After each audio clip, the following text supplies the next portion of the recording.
Hey, everybody. We're jumping in today with a little bit of some sort of. I don't know what's going on over here. I got stuff going on all over the place. All right, so we're stepping in with a little bit of Starfield Gate to Stars. And let me see. I just updated my OBS. I can't find my controller. Yeah, we're just way discombobulated here. We are jumping back in with my favorite game of all time. And if it's not yours, what's wrong with you? But hey, I'm not going to judge, right? Don't judge me. I won't judge you. So if you like this kind of content, you like jumping in here, chilling, just hanging out, watching me get frustrated over things I can't control or things that I just suck at, then you are more than welcome. Hit that like button, leave a comment. Let me know what your favorite game is. I ask every single time. I want to know.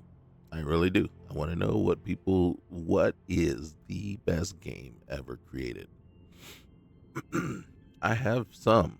I have a list myself. Starfield is atop that list.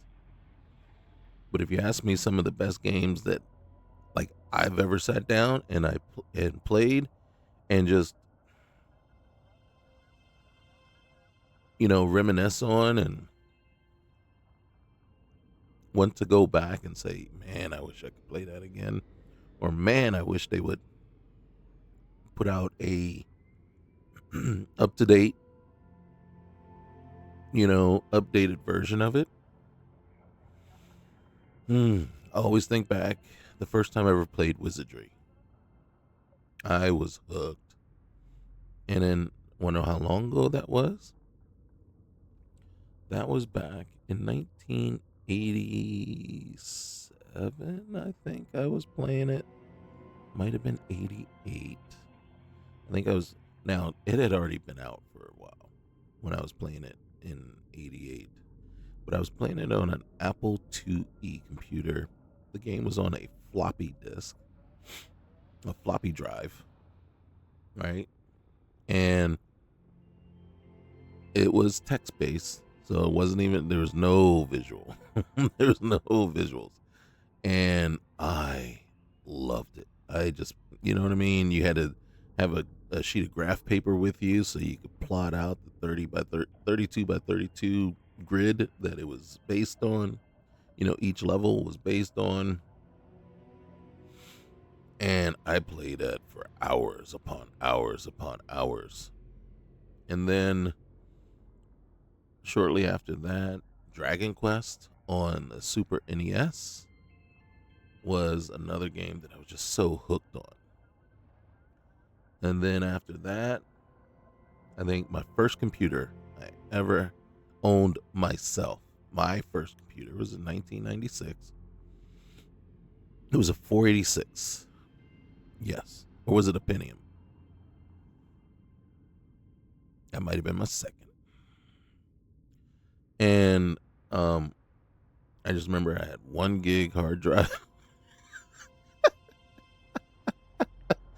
Yeah, like 16 megabytes of RAM. Yeah, it was crazy, right? And I think I had a 28.8 dial up um modem.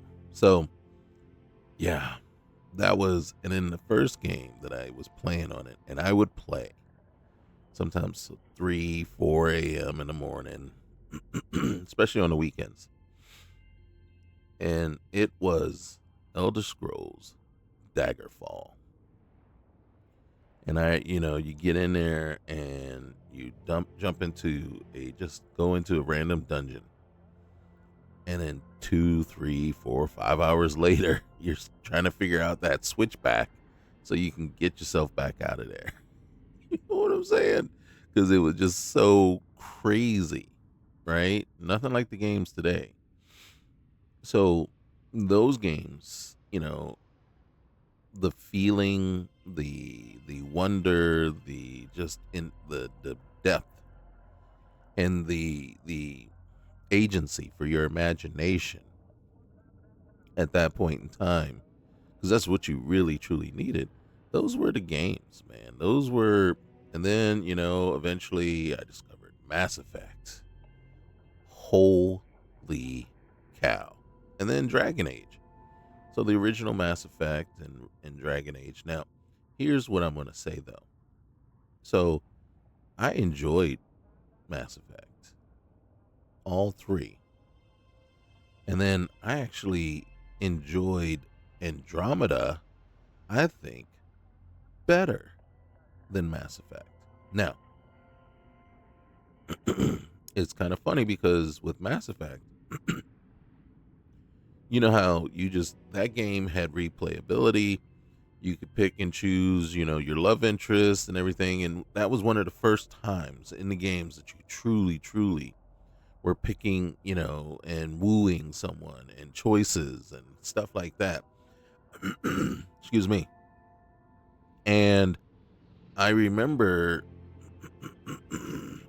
with Mass Effect, I must have played through the entire campaign at least 15 times, right? Because of all the different possibilities, okay?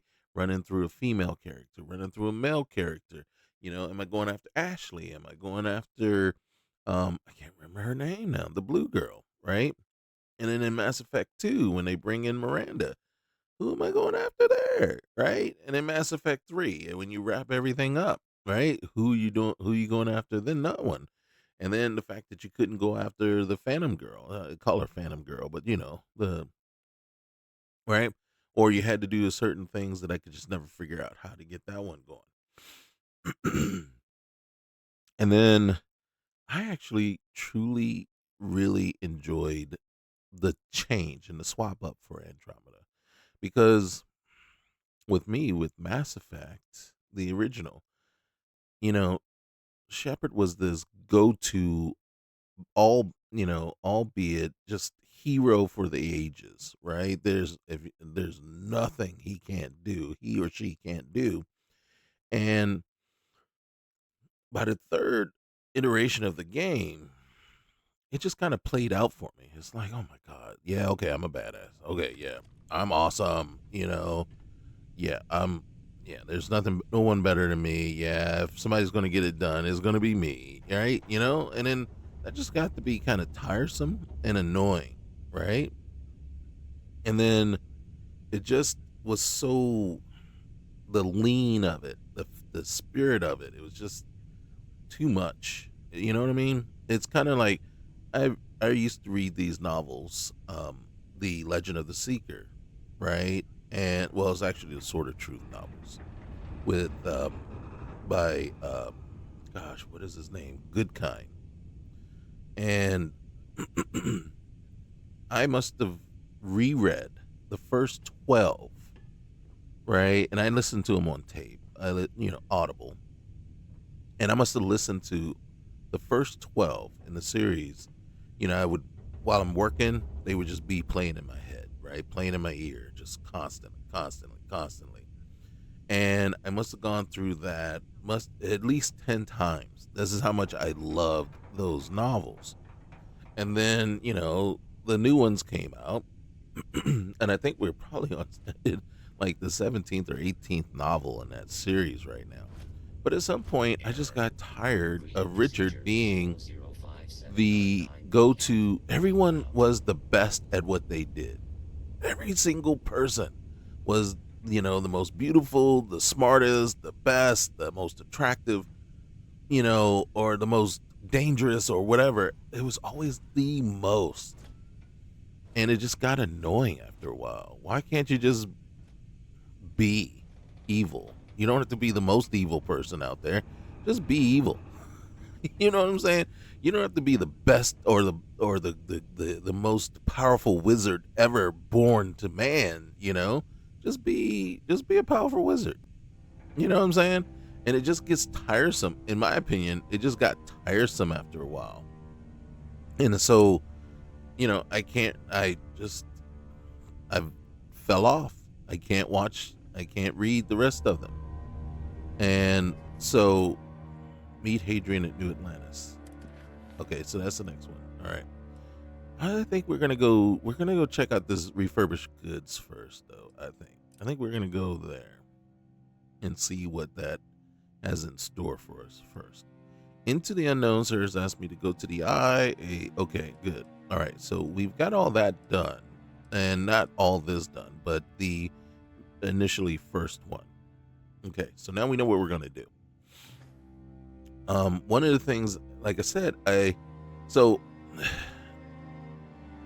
this game to me is it. The game for me is like this. The main Bethesda version of this game, I still loved it, but I couldn't play it without certain things or without the ability to do certain things to it, right? For me, it was the INI file that I was able to add in that did a ton of modifications and things for me for the game. It allowed the loot to fall, changed the experience gains, everything.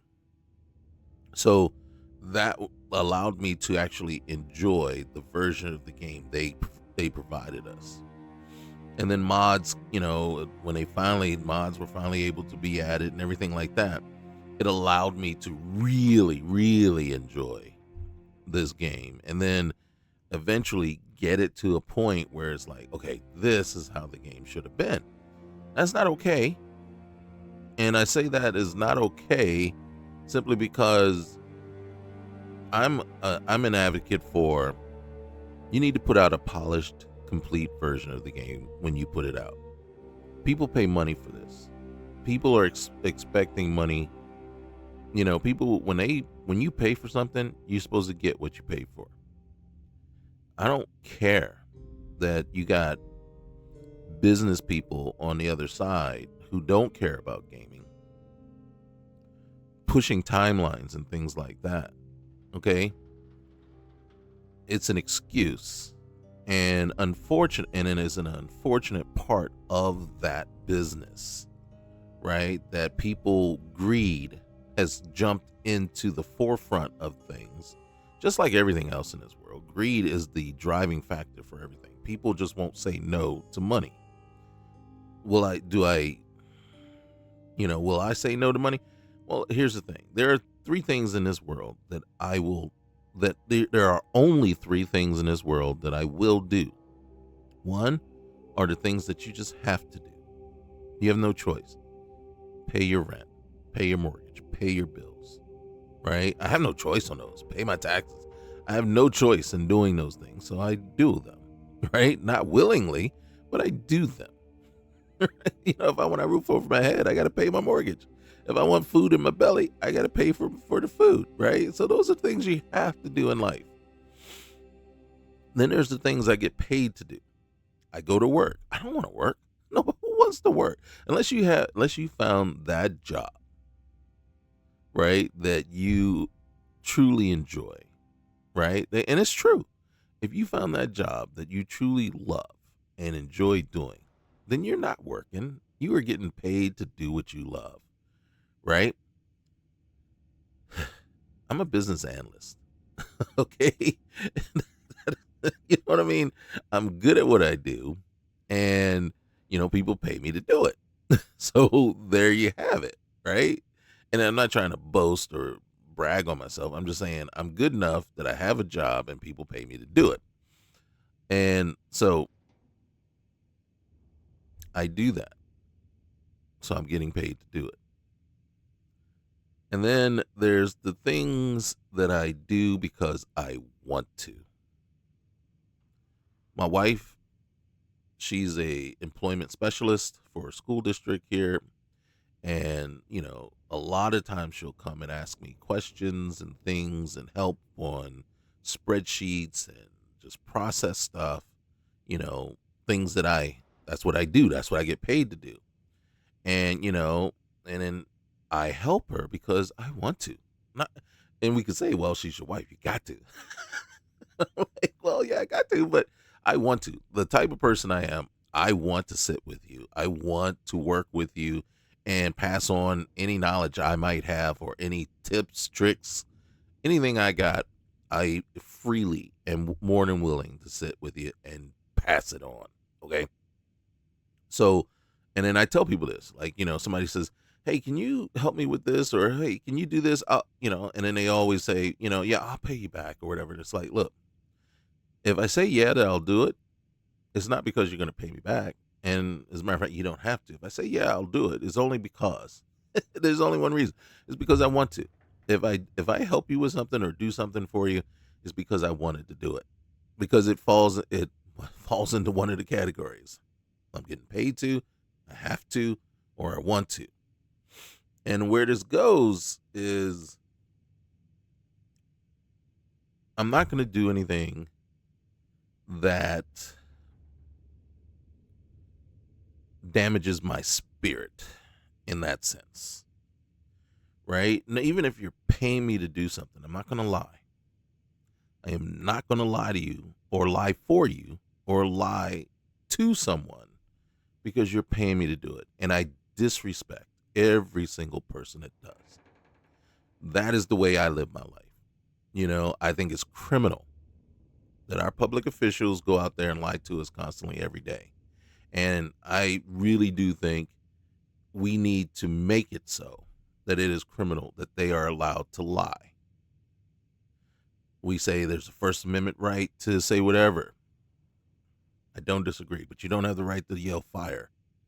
You don't have the right to yell fire in a crowded theater. I also believe that if you are an influencer or a person that is elected into a public office, and I'm not going to talk about politics here, but if you're elected into a public office that has power over people and people's lives, then it's criminal if you go out and intentionally or willfully or knowingly state false information. Because now you're doing the exact same thing as someone who's yelling fire in the theater. So I'm not going to tell you which way to lean or which way to go. I'm just saying at that point, there's a higher standard that you must be held to. So I totally disrespect people that just purposely go out and lie. And then I'm one of those people, I tell people like this. I said, look, you lie to me one time and then we're not friends anymore. Plain and simple. If you lie to me, then that's it. Because I'm not going to lie to you. You ask me something, I'm going to tell you the truth. If it hurts, I'm sorry. But it's the truth. You know what I mean? And then I'll find the kindest and most tactful way to tell you. But I'm not going to lie to you about it. And I'm not going to tell you something that I think you want to hear or tell you something that you want to hear just because we're friends. So the key thing is, and I'm very selective. I'm very selective in my friendship space, right? It's like, you keep your friends close, you keep your enemies closer, right? So you can see what they're doing. But the whole thing is, I'm going to be honest. I'm going to be just as honest with you as I am with someone that I don't like. So it's always the thing, right? Truth above else. So again, back to these bad people that push out, and then I don't want to call them bad people, but I don't respect anyone who sits there and then they play up what the game can do, can't do, whatever, and then give excuses at the end, well, it doesn't do this because, tell the truth.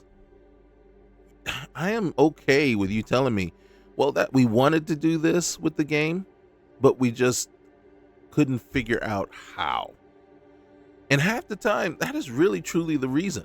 They're not purposely lying to you to say, hey, this game has this, this, and this. Half the time, it's because they couldn't figure out how to make it do it. And we say, well, how can you not figure out? Trust me. One of the things when in college, I took up software systems and programming. So I know how it feels to sit there in front of a computer for hours on hours trying to just get your code to work. Right now, I do most of the stuff I do is, Python, and then I also am a SQL specialist and things like that. So every time you're doing something, the first iteration doesn't always work, and you have to keep going and debug and compile over and over and over again until you finally get it to work right. Right. And then sometimes you have to do it in pieces, bits and pieces, and you got to try to tie them together. And sometimes you just can't figure out how to get that done. So I understand that. And it's like, just tell me the truth. You couldn't figure out how to get it done. You know what I mean? So when a game comes out in sad shape, we know there's a couple of reasons. One, these people push the timeline to a point where it's not, that it just wasn't okay. And then they, probably couldn't figure out how to get the game to do exactly what they did. Now, sometimes though, it's also poor QA and poor management, and sometimes it's like just poor planning. One of the things that for me is when you see a constant bug, right? We'll go out, we'll do something, and then we run into this bug, right? Well, wasn't that what QA was for? QA was supposed to pick those bugs up. QA was supposed to have the different use cases in which most likely could end up breaking your game or breaking whatever is happening, right? And then so the whole point of it is to run through all the different scenarios or possible use cases that this is where it could break. And then so you sit there and you go, well, did you not think that somebody might try to do this? And because sometimes that's what it is. Sometimes it's like, well, we didn't think anybody would try to do that. Really? It was the first thing I did. You know what I'm saying? And then sometimes, right, when a game comes out and all of a sudden everybody's like, dude, it right here is right here. You couldn't avoid it. You can't avoid it. And it's like, okay, where was QA? Did somebody not, register this bug? Did somebody not point this out? And then it's like, well, yeah, it went into our list, but it wasn't a high priority, right? Oh, it wasn't? And we couldn't get around to it before we had to put the game out. Really? And then I used to work for a bank, and I used to work in the e-commerce, right? So we did the online banking site. And, whenever we pushed out new updates and added new features and things like that, we went through a ton of user experience testing. We went through a ton of QA. And generally, the night when you're about to push out the new code, there's a, I want to say about 7 to 9, 10, 12 hour period where you got people actually in the new site, right? It's offline, but they're in the new site running all kinds of scenarios to see if anything breaks. And the sad part is, you sit and then you look at some of these games and you're like, from that perspective, you're sitting there and you're going like, yeah, no, I would have tested that. And then that part is the part that bugs me the most. If I sit there and I go, no, I would have looked for that. And if I hit that, I would have, said something to somebody. I would have, logged the bug for that, and it's like, so what happened here? How did did it get overlooked? Did it get skipped? Was there just no fix or they figured they could push the game out and then in the first, update, or probably by the second update, or, whatever, by the first patch or second patch, they could have a fix out. And it's like, well, then you needed that. I mean, and then granted, you don't want to delay because that'll piss people off. But I mean, what pisses people off more? A game that's unfinished, a game that's broken, or delay? I know what pisses me off more.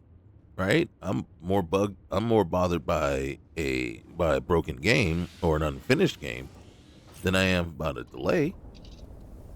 It's like, yeah, delay it. So, so we go through all that.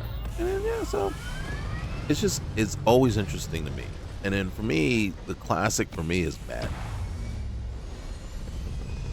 Madden hasn't been good since 14. They tried and they've made some strides and they made some improvements. But I think the last time that they were actually, I mean, in a good, very like in that really good space was 14. It's before they took in. It was the last iteration of NCAA. Madden and NCAA at that point were very different games from one another, but at least they were good. And I remember I would actually take time off from work. I would have it pre-ordered, and I'm ready to download it and get it, and then boom, jump right into it, right? Because I think like with 14, I could actually was I downloading or did I was I getting the disc right that day? I think I might have been getting the disc that day, and then boom, you load it up and you just get in there. And I remember I would take time off for NCAA. I'd play the crap out of it, and then my main goal was to create, um, draft classes that I could basically export from NCAA and then import into Madden when Madden came out. So I had a month, basically 3 weeks between NCAA and Madden to get as many, to pick a team and then play Dynasty and get all my exported draft classes out and be ready to jump right into. How much fuel do I have? I think I have enough. Set course. Yeah, we got plenty. All right. So, you know, I'd have, and then I go out, create myself, make sure I have like a good 10 to 12 seasons of draft classes. And then jump into Madden as soon as that came out. And I would always have also have my, not, well, I think it was called Road to Show. Back then, it might not have been Road to Show. That might be baseball. And then, but your single player thing, I can't think of what it's called because I don't play that mode anymore.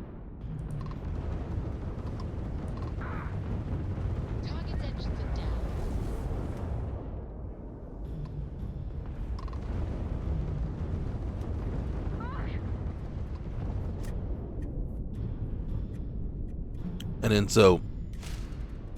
and then every year afterwards, especially when EA just got their grubby fingers so deep in there, and they came out with mud and just all that stuff, and then it just became about the money. And unfortunately, you're not going to, there's nothing you can do about it because people. Let's open this planetary map. All right, we're gonna scan. And then, people are going to buy the game no matter what. And then they're going to spend tons of money on, tons of money and on loot boxes and those on the decks and everything. And nothing you can do. Nothing you can do. And then that's what they're going to focus on because it's all about the money and not the actual game. And it's a shame. And it truly is a shame. But that's greed for you. And then now and then I know I started with a whole thing, and I'm sorry to get on my soapbox, right, and talk about greed and money and just everything. We're seeing it with Crimson Desert, right? So, and in here we got a new thing that's going to be coming out soon, for Starfield, and I'm kind of curious about it. All right, so right now there's Jessamine. I want to talk to her. Hey there. Hey, I'd like you to follow me for a while. All right, let's move. All right, she's now following us. I believe Sarah should be following us. If I talk to her, I'm gonna let her stay. Should we bring her? Or should I just leave her at the ship for now? Let's just make sure Jessamine is able to follow us first.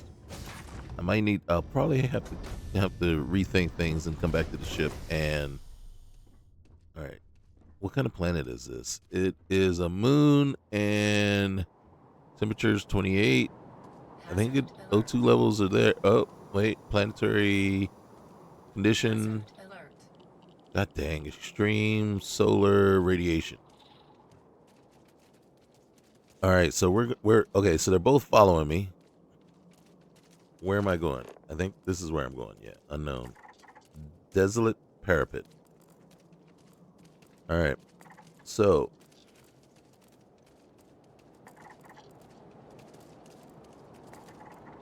uh-oh. Debris field, and there's an unexplored geophysical feature.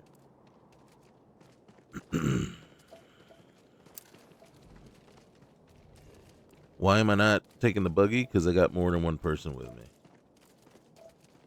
And then so I didn't want to make her run. Why is it dark? Because it's nighttime. Now, one of the things we could have done is stayed on the ship, took a nap until morning. Might have been a better thing to do. I kind of want to get into range and see what we're dealing with. Now, a lot of times when I've attacked things like this, I've died. It's like it's a little. You get overwhelmed, and is a pirate sniper space helmet that we need to get there. 5 items, so they might. I'm thinking there's going to be 5 helmets in a box. So there's going to be like a crate. We have to loot that crate. You can already see there's a ton. Okay. There's a ton. All right, so we've already been spotted. We're already under attack. And it would help if I could see better. Did I hit the wrong button? What the frick, man? Okay, is that a gun? Do I have a gun? All right.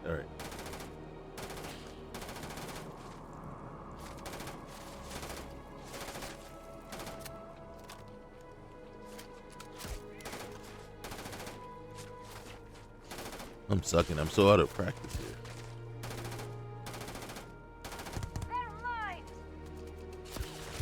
Now, a lot of times before, what I would do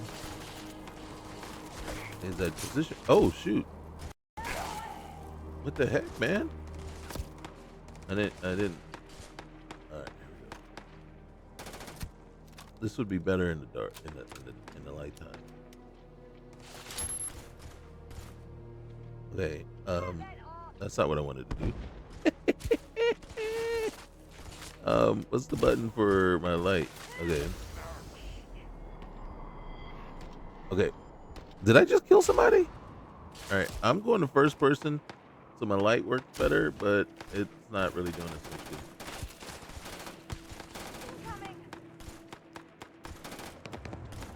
Nice.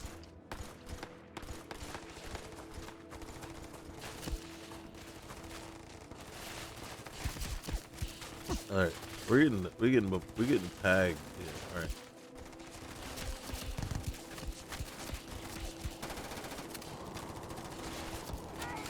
Over there.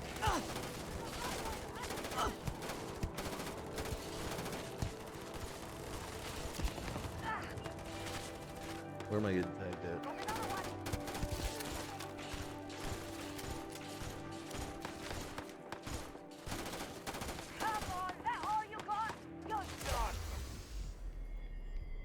I really don't like that thing there. That thing.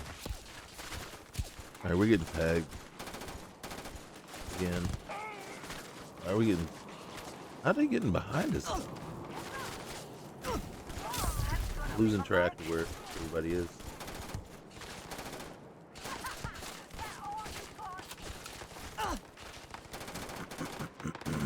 Maybe I should have waited till morning time.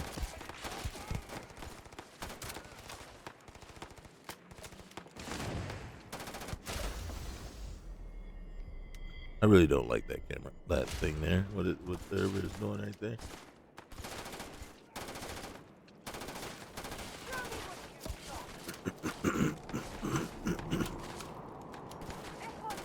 You know what this reminds me of? So I've been watching The Rookie. Right? I've been streaming The Rookie. And every time they get into a gunfight, it just seems like they're just shooting. And they're not hitting anything. You know, it's very rare that they hit anything. I'm going like, are they aiming? You know, is that their, what the frick, man? You know what I just hit? I just hit the thing. I don't know what's going on here. Can I? Yeah, thank you. So I didn't shoot anything. I was just trying to. Well, I suppose they're not going to need it anymore. No, they're not. And let's see. This is a sniper. All right. Nothing worth here. All right, there's still some. We can still see. Oh.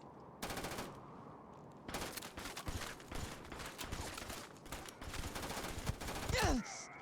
Like if I had jumped that high, I'd have been hurt.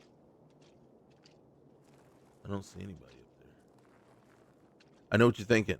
I know exactly what you're thinking. It's like, dude, you want to play in a bullseye on you? Turn the flashlight off. I'm saying right now is if I turn the flashlight off, I can't see a thing. I picked the wrong time.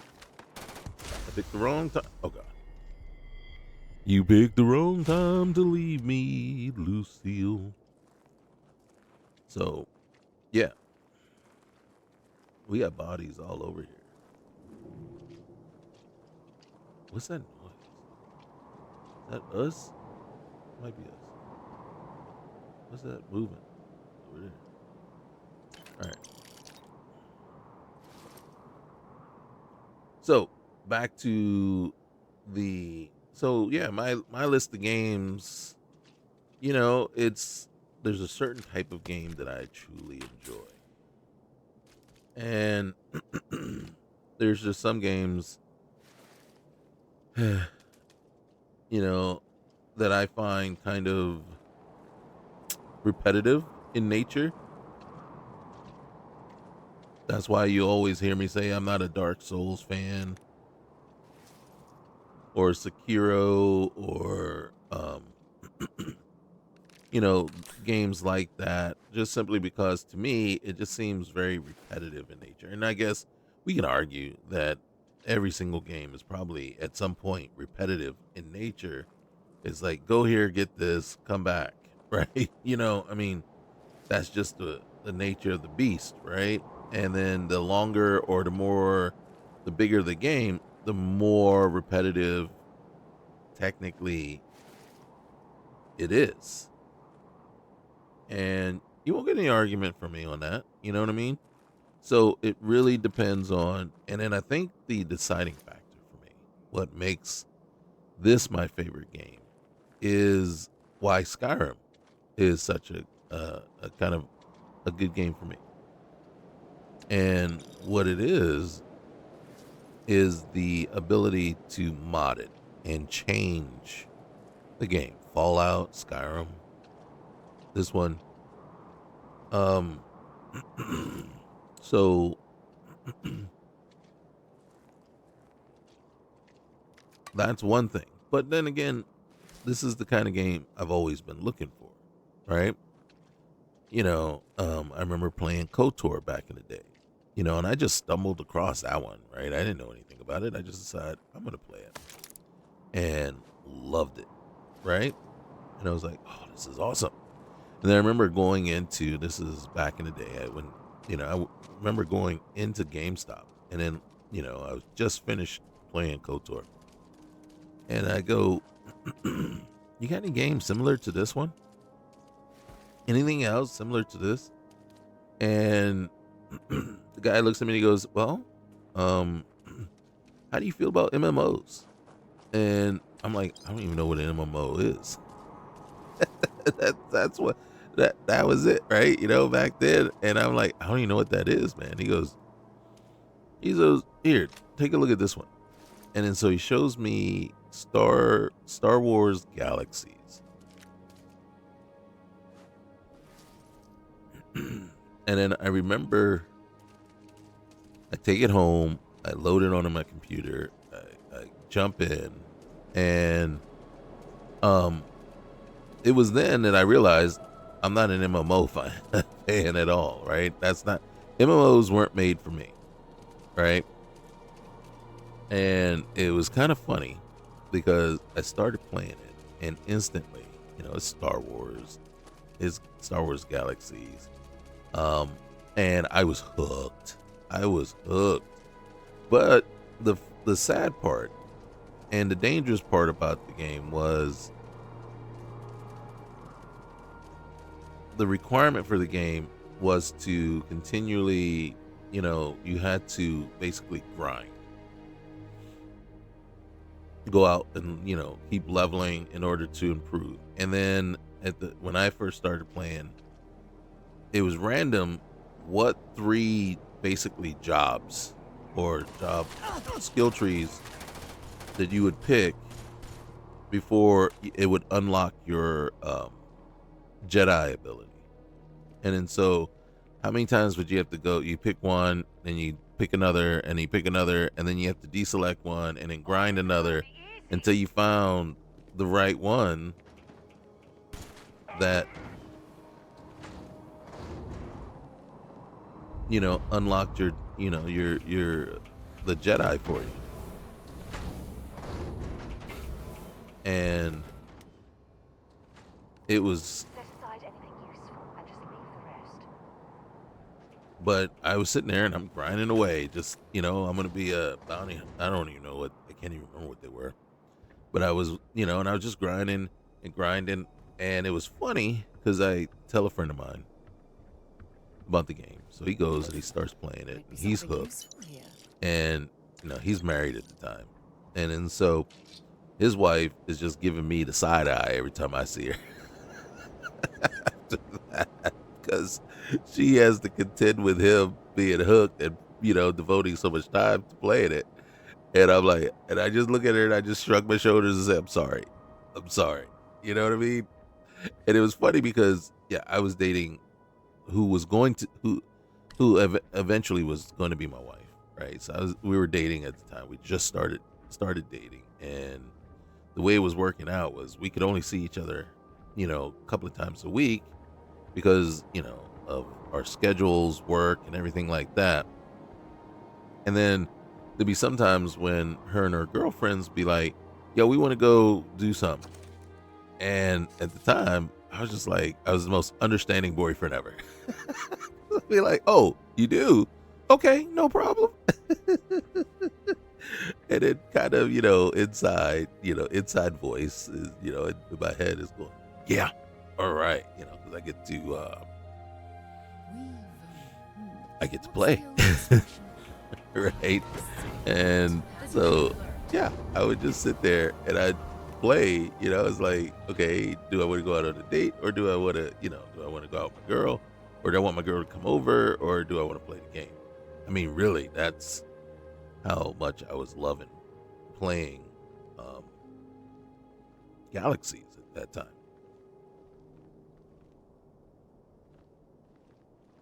And then I okay, so it's in there, I think. And then so it was hilarious. And then here's how I really learned and knew that I just wasn't a big what do you call it, MMO fan per se. I think the game I loved because I did everything solo. I didn't want to team up with anybody. People would say, hey, you want to group up, and I'd be like, and I wouldn't do it unless I had to, unless And that was one of the things I really liked about Galaxies, is that you could do everything. You literally could almost do everything solo. And so I was so determined. I didn't want to. And then I remember my buddy was on, and he's like, "Yeah, I'm on now." And I'm like, "God dang it!" And then the reason it was "God dang it" because he found it was because I was sitting in this queue with them for almost an hour while they're sitting there just shooting the poop, you know what I mean? And just back and forth, back and forth. What are we gonna do? What are we gonna do? Who's leading? Who's gonna be picked? You know, who's picking up the quest and everything? And I'm sitting there like, guys, can we just get going? You know what I mean? And it really was the most excruciating hour in this game for me, because I'm sitting here waiting for somebody to make a decision. I'm sitting here waiting for people, and that's one of the reasons why I just never was down with, EQ. Is it EQ or what is that? EverQuest, right? It's EQ. I played that too, right? And I put a lot of times, but I was determined. I was doing everything solo, simply because I didn't want to sit around in these queues waiting for people to all get, finally get together and be ready to go. Because it was annoying. And it's like, yeah, I'm not here to be social. You know what I'm here? I'm here to level. I'm here to get experience. I'm here to kill things. And then so sitting around here bull crapping, you know what I mean? Just shooting the poop, just socializing, to me was kind of a big waste of time. That's how I felt about it. So, and then eventually I remember, we would go on these big, it wasn't raids, but these big, and oh, what was it called? What were those things called? Those big things where it took like, 50 of you to take one down. And I remember when we took a couple of those down, and then once we were done, I go to my bud. I said, "Hey man, I'm out," and just went silent and was like, and that was the last time that I, partnered up really in that game. And then eventually, just decided, eventually it went away from just went to something else afterwards. But, you know, EverQuest was the same way. I was just like, yeah, I know. And people would be like asking me if you want to team up, and I'm like, yeah, no, no, I'm just gonna do this. I remember one time I was playing, and this one guy was just following me everywhere, and I was like, dude, stop following me, man. You know, and it's like whoever the character was, I don't know if it was he or she, was like, yo, you want to team up, and it's like, no, and I want you to stop following me. You know what I mean? And then it's like, why are you playing this game if if you are the meanest person on the face of the planet when you're playing this game? And I'm sitting there like, you're right. And that's when I learned, through those two games, even though they're awesome games, right? Um, yeah, I'm not an MMO person. It just MMOs are not my thing. So, but this game here with the space aspect of it, able to get into your ship and travel the galaxy, and just everything about it is now providing what you're wanting from the game. God dang it.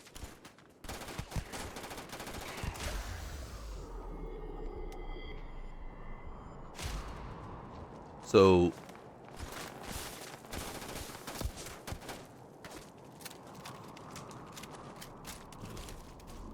hey, don't See if they've got any weapons can or you ammo.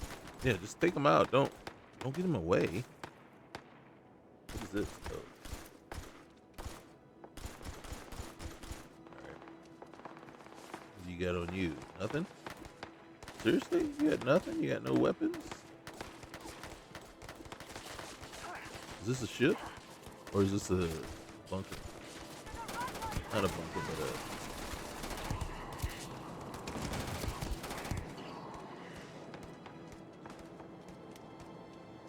So these are one of the POIs that are added to the game for you. I can't think of which mod is adding these games, but this is a POI that gets added to the game. So when you're running around, there's not really going to be a whole lot here. And there's not really going to be a story wrapped around it. So it really just is kind of a encounter, a possible encounter that's going to happen.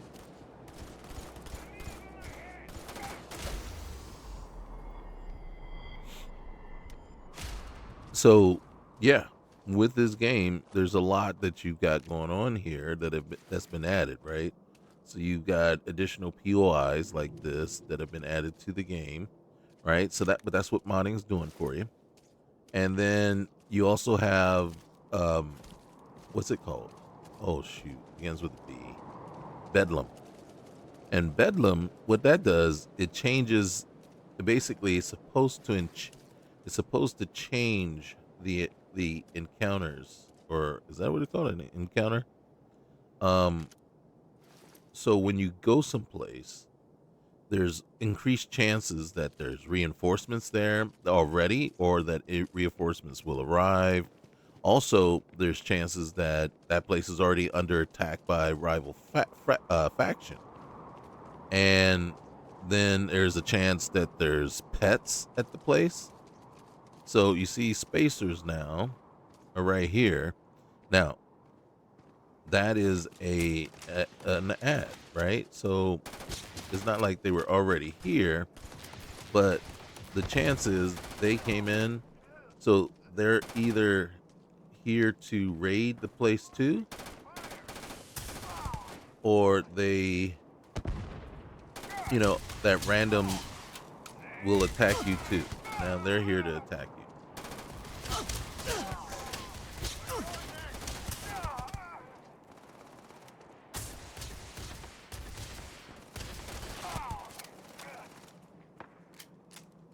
And then so now we're dealing. Whoa. So now we're having to kind of basically stave off attack from spacers, right? So we don't know. And then I mean, I won't know if they were here to attack this little structure here, or they were just randomly generated to attack me, right? Because I'm here. But in the truth, I mean, really the truth of it, I don't care, right? It's an addition to the game. It changes things up, right? It's something that another feature that's just added to the game for you. So I'm fine with it. I'm cool with it. I'm probably not going to loot much more. I mean, and then here's the thing, right? And you hear me, we talk about this all the time. We talk about economy. We talk about how, sometimes it's too easy.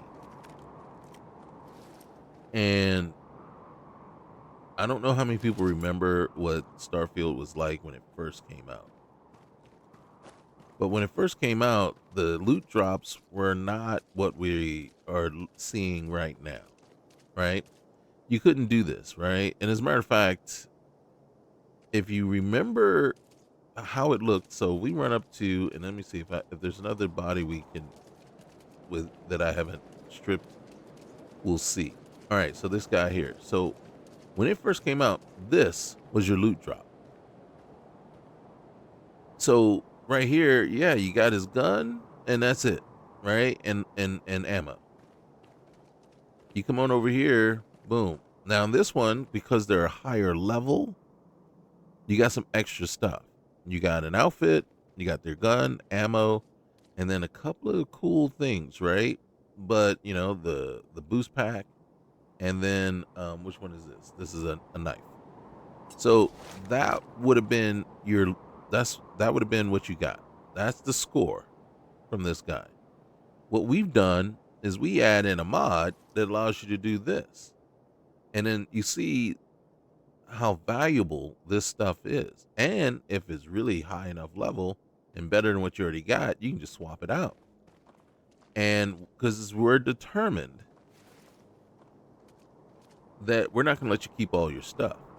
But here's the biggest knock that I kind of just, it kind of I'm bewildered by is the complaints about how easy it is to become OP and how easy it is. But look at this. I mean, oh, wrong one. I went the wrong way.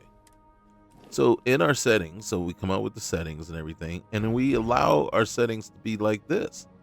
And in me, of course, I don't have a problem with it because it's absolutely necessary for me to enjoy this game for it to be set like this. But you look at the value of the stuff that I've picked up or decided I will pick up and keep, right? All of it's worth a lot of money. And, but most of it is, this would have dropped. That may not have. And this may not have. Well, this is something else I picked up earlier. But only one of the two that I just put away would have actually dropped for me. None of the spacesuits would have dropped. I don't even know if any of these helmets would have actually dropped for me. So the high priced items that are allowing us to get rich quick and allow us to upgrade our ships faster and make our ships almost, OP and indestructible, we did it. We did it to the game. The game didn't come out that way. And, as a matter of fact, probably the first thing that we complained about was the fact that you couldn't loot everything, right? And of course, what was the first thing we did? We changed that. We made sure to change that so that we could loot everything. So since it's like, to me, it's a little ironic, a little hypocritical, and a little hyperbolic that we come out and this is our, we have those knocks, and then we come back and we complain afterwards when we do the things to fix it to make sure we can do these things, to say, well, now we get OP too quick. Of course you do, right? And then, but to me, and then here's where I always had the problem is the fix that you put in, with the economy to nerf the prices, the sell prices, and then to make things 3, 4, 5 times expensive as it was, originally, I'm like, that doesn't fix anything. That just breaks your immersion because now the prices don't seem right at all. Right. And then you pick something up and you're selling it. And, if you were to buy it, it's going to cost $8,000. If you're selling it, you're getting $80 credits, and it's like, how is that immersive? How is that the fix? Is that the only thing you could think of? And it's like, it's a fix to something, something that we broke. So I always just find it funny. I just, and so that's why you always hear me not agreeing with a lot of the economy mods, because I don't think that is the appropriate way to actually fix things. Oh, shoot.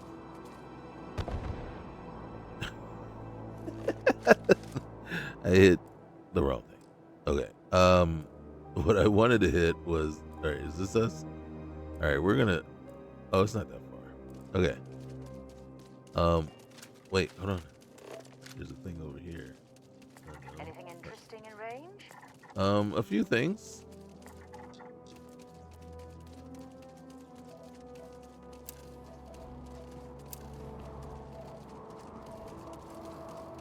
So we go through and then we fix and mod and change a ton of stuff, and then we come back and then we're harsh on what the way the game plays or the way things play out after we made those changes to it. And it's like, well, that's a little disingenuous on your part, you know. And I mean, I guess the other thing too though is, I mean,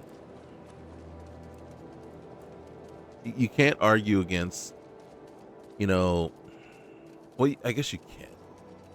And the comments around, well, how things are so barren and you go to a place and it's so empty, and it's like, isn't that what you were expecting? It's outer space. You know what I mean? It's going to be barren. It's going to be empty. You know what I mean? We haven't seen or done or heard anything that is telling us that there's life, other than, certain microscopic organisms anywhere, right? And it's just the possibility, if a planet has like ice or has underground water or something like that, that there's a possibility that it could be, microscopic organic life there. But other than that, that's it. And then so I don't understand the, you know what I mean? And then when you go to a planet, yeah, it really is supposed to be barren and well, not much there. And then so, but don't get me wrong, because I appreciate the POI mods and the Bedlam mods and stuff like that that add in all these certain things.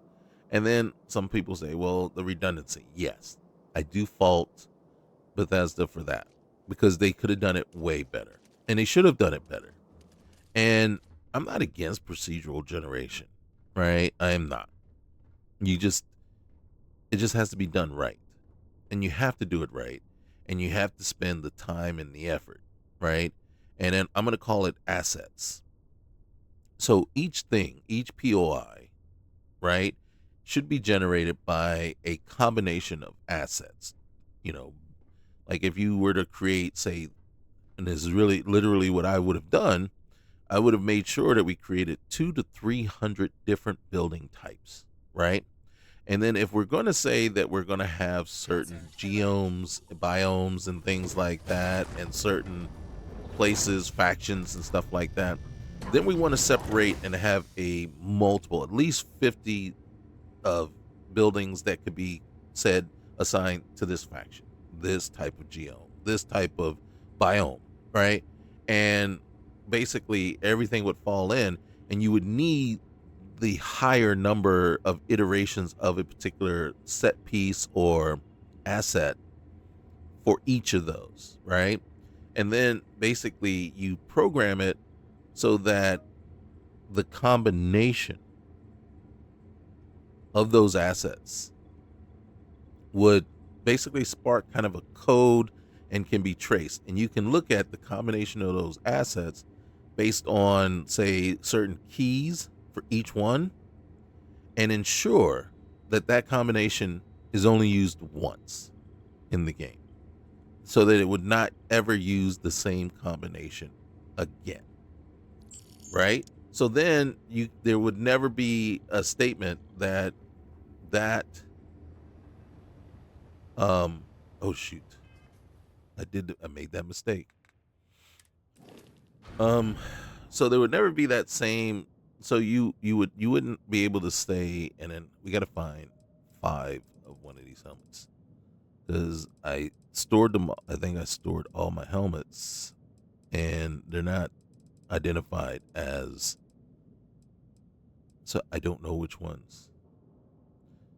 How much weight? If I grab those, how much weight is that? All right, and then I think there was one that has 7 of them. Yeah, one of those, and I could be wrong. It might still actually be in my inventory. Let's see, helmets. All right, see. Um, let's look.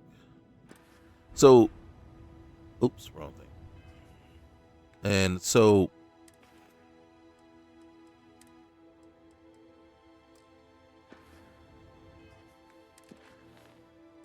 bring Piper pirate sniper space helmet. So I got to bring those 5 to Dennis. And let's see. I have pirate sniper space helmet. I have 12 of those. Okay. So, yeah. So let's hope I didn't break what's the name. All right, let's turn that off.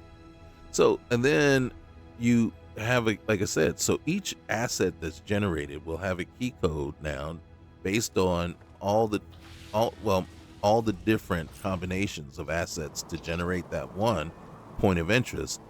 And then you would make sure that you don't get a duplicate, right? And then so that would be the way to do it. And it would be is I'm going to say it's probably easier said than done, but it's not overly complicated, right? It's just you have to think of it. It has to occur to you so that you actually make sure to code that in.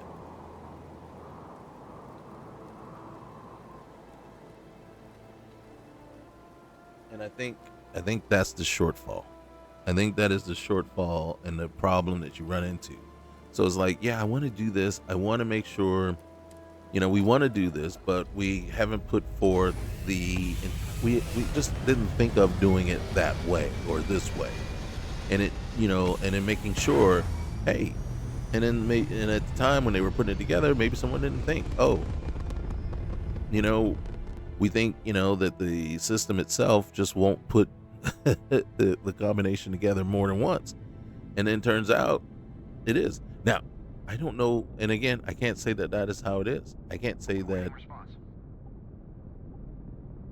This is a commercial passenger transport liner wanting to alert you about hostiles in the system.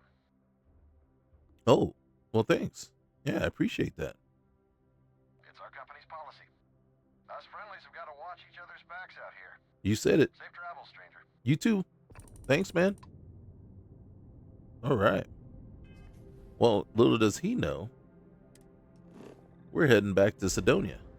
I have contraband. Oh, yeah. No, we're not going there. We're not going there. Where'd I get contraband from? We're going to Wolf.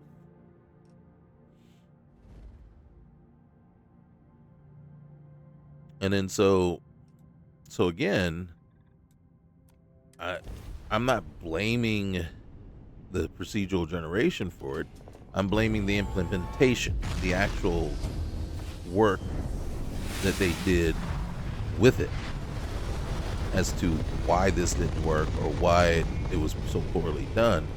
Because if you did it right, it probably could have turned out right for you. You just had to think it through. So, like I said, I'm not mad at it, right? It's just, so I'm not against it as long as you do it correctly. And for me, that's the key, right? It's the implementation of certain things. It's not what you're doing, it's how you're doing it. And ensuring that you do it correctly and do it a way that, is covering your butt and covering all the bases. And sometimes that gets left out or gets forgotten or not. People don't pay attention to it. And it's unfortunate. All right, hold on a sec, guys. I'll be back. All right, we got to figure out where we're going. I done forgot where I'm supposed to be going. Okay, so why don't I just sit in the seat? It'll tell me where the next place we got to go, and we will head on over. Or at least we're going to try. All right, so. Oh, snap. Yeah, guys, I totally spaced it, man. Totally. Yeah. Let's not crash into anything, but guess what? All right, let's get some distance over here. And then let's turn around.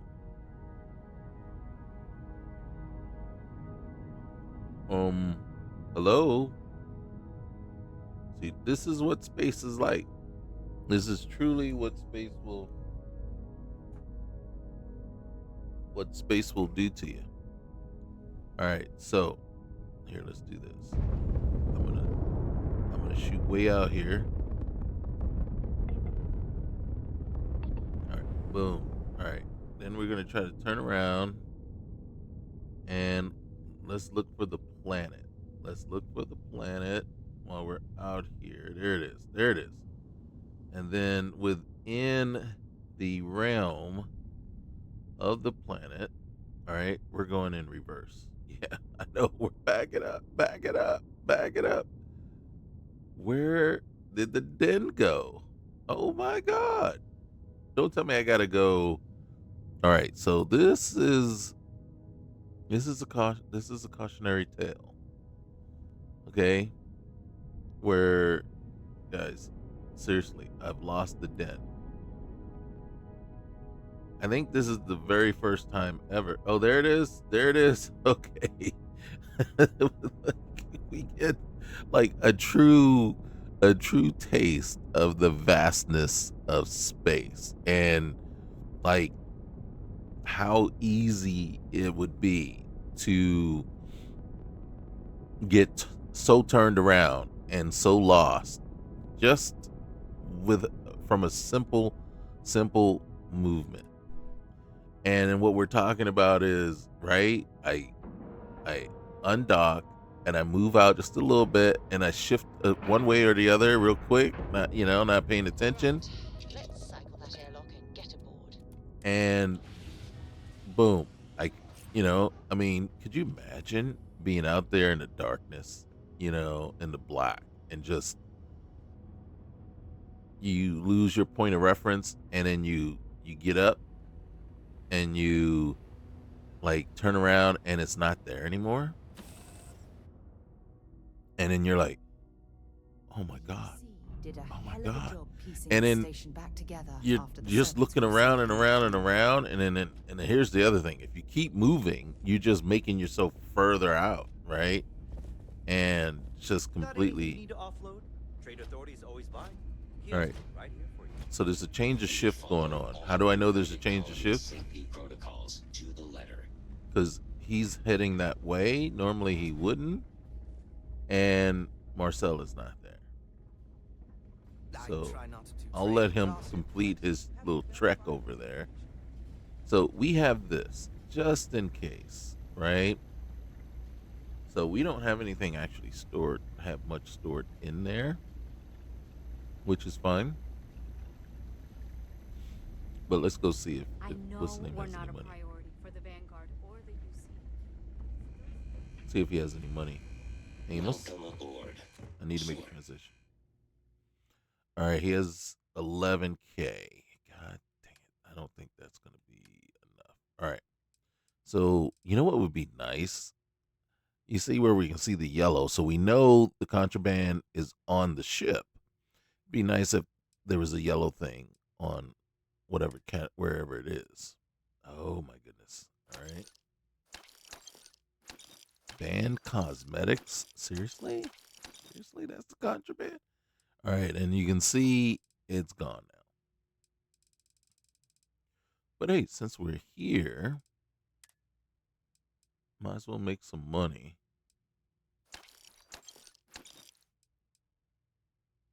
How much money you got now? All right. And we got 400K. Well, the We're closing in on station's seen better 500K. days. I Yeah. wonder if the UC will ever fully restore it to its former glory. Yeah, I don't know. Let's see what kind of cash you got. All right. So, oh shoot. Wait, hold on. I'm carrying a lot of stuff. A lot of aid. A lot of aid. Let's see. Weapons. Got a lot of weapons on me. Probably get rid of some of those. God dang it. All right, you can go. You. Oh, wait. God dang it. Out of money already. And then you. All right. I got 322. Oh, that looks pretty dope, actually. But look at all the stuff we got. We got this one, and we got this one. Oh, I'm looking at the wrong. Oh, looking at value per mass. God dang it! I'm looking at the wrong thing. Okay. All right. So we lighten our load a little bit. Hello, Captain. Hey, how are you? And hey, let's see. Hey, Hello. I'd like you to follow me for a Yes, little bit. Captain. I am right behind you. All right. So, and that would be part of the. Oh, I should just hit cockpit. That's part of the Gangs All Here mod that allows you to have multiple followers instead of just the one. But that also means we will be hoofing it when we land on the most like when we land on different planets. Until that piece gets updated, not much we can do there. Not much, because right now the buggy is only able to handle, two passengers, right? Or well, two riders, and so that is that. All right, so we got to bring those 5 items to Dennis. So we should have no problem. There it is. There it is. That was very interesting. It was kind of interesting. You know what I'm saying? I mean, it was a simple fetch quest. You know what I'm saying? But every game has simple fetch quests. Digging for minerals. I hope you have a good reason for landing here. Yeah, we do. Proud to be a UC Marine. Hoorah! Hoorah! I mean, that was kind of random.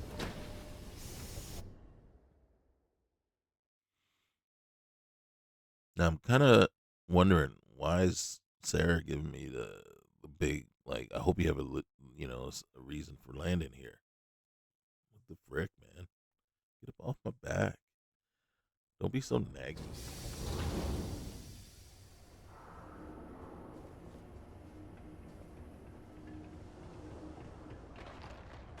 Be careful down near the mines. And Okay, any will do. Will do. Thank you. I appreciate it. Appreciate the concern. What the heck is that? Oh, it's a robot. Hey, Vasco. Enhanced surgeon bot. You better not be out watching. God dang it. Dennis. Dennis, man. Okay, wait. Used to think I was Vanguard material until I discovered that. What's her name? She was supposed to follow behind me. Hey, there's a citizen. I could, while I'm here, talk to the robot, Sparky. Hey, Sparky. Show me what you got for sale, buddy. All right, so we are gonna sell. How much money? Oh God. Hey, thanks, bud. No problem. What the frick, man? 0? Okay. I mean, I'm not in a rush, but I am kind of in a rush. The sooner I can get rid of some of these things, the better. Let's look. Let's just take a look. All right, so we're gonna have to hold on. I don't want to go do eyewitness yet.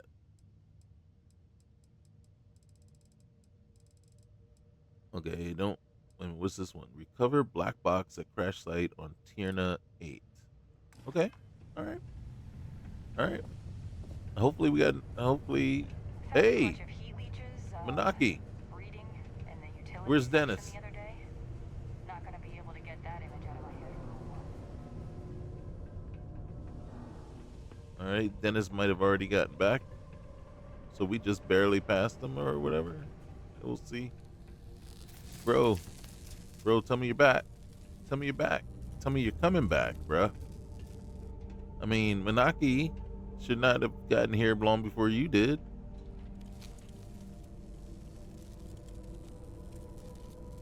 I didn't sell the helmets, did I? I don't think I did. But I shouldn't have. I should have made sure not to sell anything, actually, until... Well, we're about to find out. Oh, there's Manaki. Where's Dennis? Oh, come on, man. Don't give me a hard time. All right, so we're waiting for Dennis to show up. Manaki's just kind of wandering right now. He doesn't want to go back to work. He's loitering. And Dennis might be doing the same thing.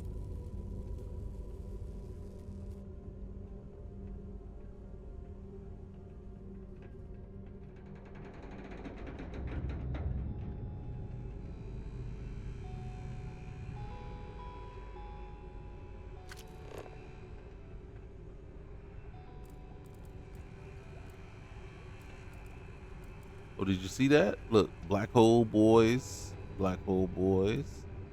Burnout. Interesting. Is that a deadbeat? Sarah Morgan? That she must be in the way. Minor. What's this? Vanguard officer.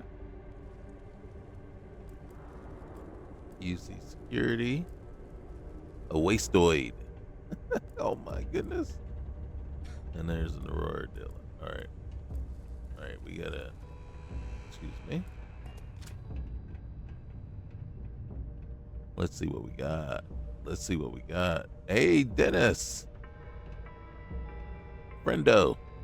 It is Getting this illegal to equipment would be transport good for you food and or me. animal life to Mars. Hey, I hope it wasn't too much trouble. It was. Show me, and I'll just take them off your hands. A little banged up, but that's what my expert refurbishing skills are for. These will do nicely. If you ever want to do another run for me, I can always use more stock. Alright. I appreciate that, bro. We'll come hit you up later. Alright. I'm in the middle of something. Adherence to this law is imperative in order to avoid Okay, unwanted so implications. let's head out and do this claims adjustment thing real quick. See what that's all about.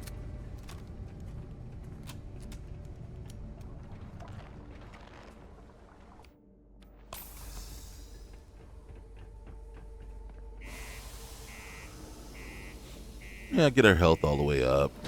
Make sure our clip is fully loaded when we pull out our weapon.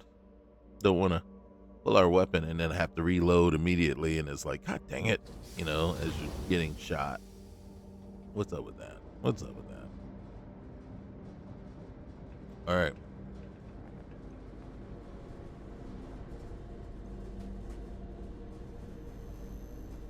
I don't think I need to top off anything real quick.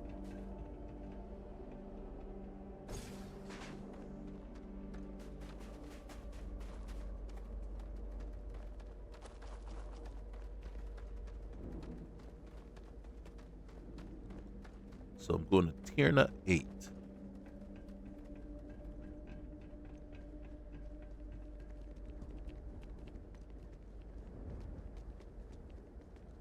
All right, hold on. I'm out. Vasco, how come you didn't come with me, bro? Bro, how come you didn't come with me? But I don't see her either.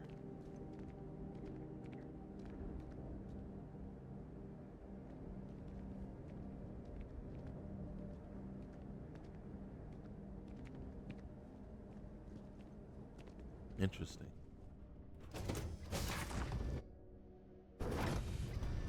Get this shit moving.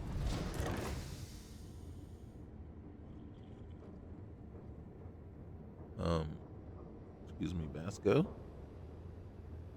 I'm sure you have a reason for not following along. But I will say that it's kind of unacceptable.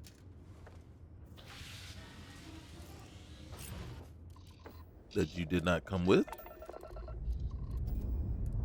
Time to leave this place behind.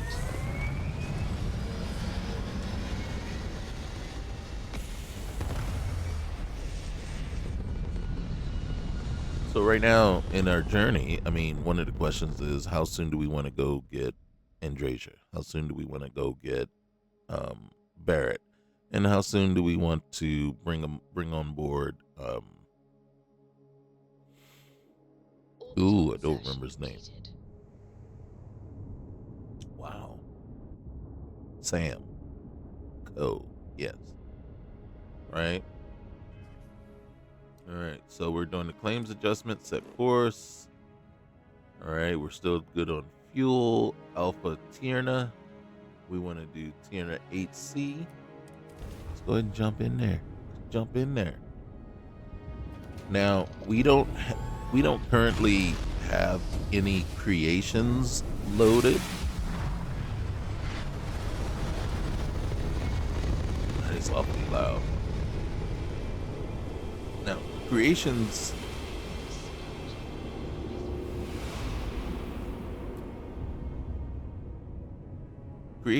can be loaded alongside regular mods and everything like that. And there are a lot of great, I think, a lot of great creations. Is this all right? Out there? One of the ones that I truly enjoy. I'm gonna scan. Holy cow! Look at all the goddamn POIs.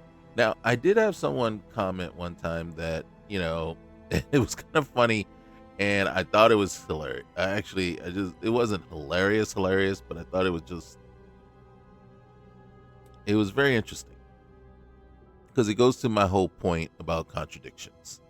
And, you know, one is like, I had a person comment before, and I kind of get the feeling that seeing something like this would just trigger them immensely, right? Because space is supposed to be vast and empty, and then so every planet you go to shouldn't have something there. So and it because what I find funny is what was one of the biggest knocks in the game was the emptiness and the fact that there wasn't stuff there. And, you know, when you go to a planet, it's just so empty and there's not much stuff there. And it's like, you know, so it's, to me, it's kind of one of those things you can't win for losing. You know what I mean? You're damned if you do, you're darned if you don't. You know, it's like, well, I could try to give you as many POIs as possible wherever you go, and then you're gonna knock me because it's supposed to be empty there, right? And it's not supposed to be colonies or people trying to eke out an existence away from the main, forces of the UC or of the Freestar, right? Collective. So it's just funny. Now, granted, that might be a bit much. That might be overkill in a sense. For me, I don't mind. Oh, shoot. So I think I hit the right one. So I personally don't mind. It doesn't bother me. But like I said, you got folks. Hold on a sec. We got to do something here. Where's audio? I'm already down there. Everything just seems okay. We got to bring some of this stuff down. All right. Where's the music? I think music was fine, but let's bring it down a little bit.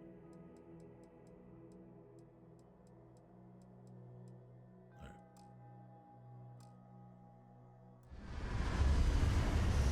right. Okay, so I just think it's like you can't win for losing, right? It's one of those situations. It's like we can sit there and we can argue and just go round and round and round, and everybody thinking they're right, And it's like, to me, it's kind of like when you fly somewhere or fly to a point.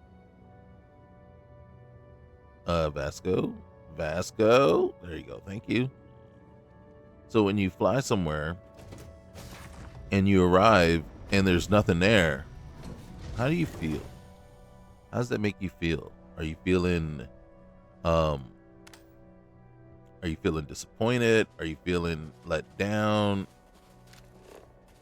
I think this is where we're going right here. Yep, crash site.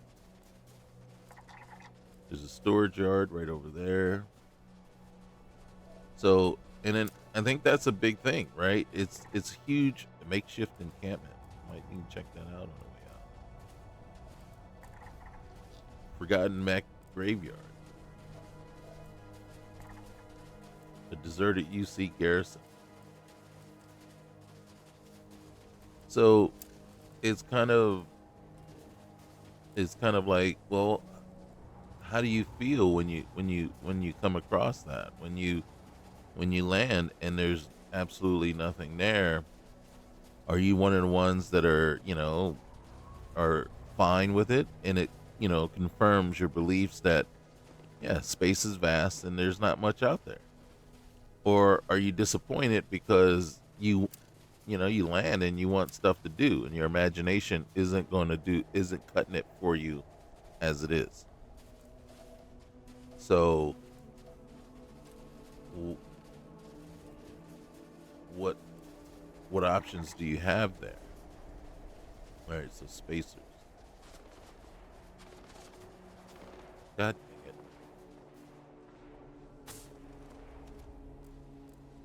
And then, of course, I got a big, huge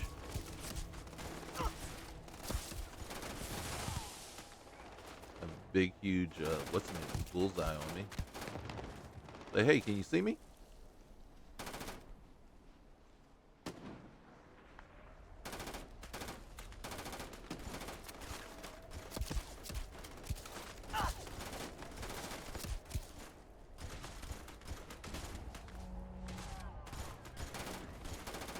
Probably work better. See them?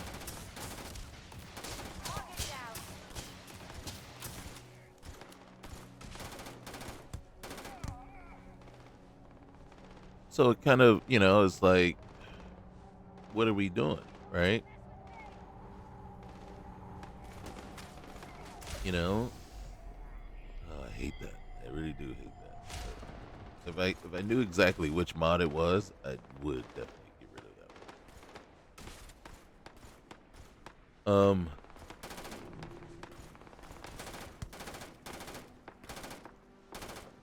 This encounter will likely end in your death. Who just told me that? Vasco. Are you telling me or are you telling them?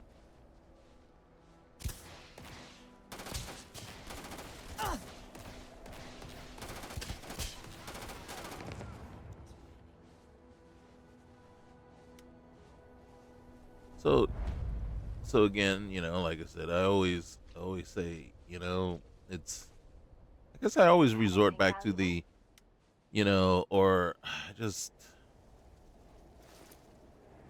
for me, it's like, it really does matter what it is that you want and enjoy most. So for me, yes, I do. I add in a mod that increases the POIs as I land. Why? Because I want stuff to be there. I want loot, and the only way I'm going to get loot is for there to be a crazy amount of POIs available. All right, so deliver the black box to New Atlantis Skull Bank. Okay, so we got to go back to New Atlantis. And then maybe on the way there, we'll stop at the eye first.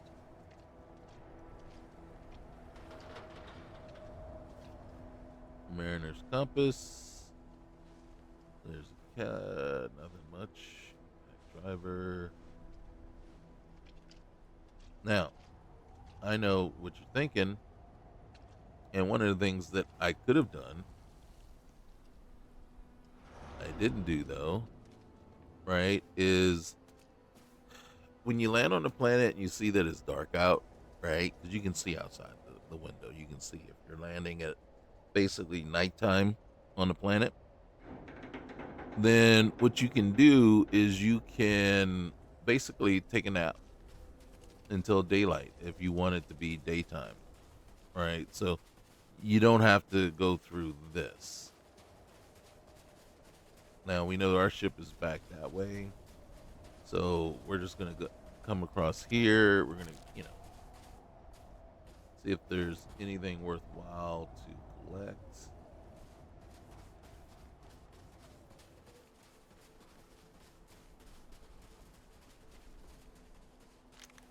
The ammo's worthwhile. Unless I see like weapons that are clearly better than the ones I already have, or at least more expensive. I didn't mean to take that lawgiver. I don't like the lawgivers.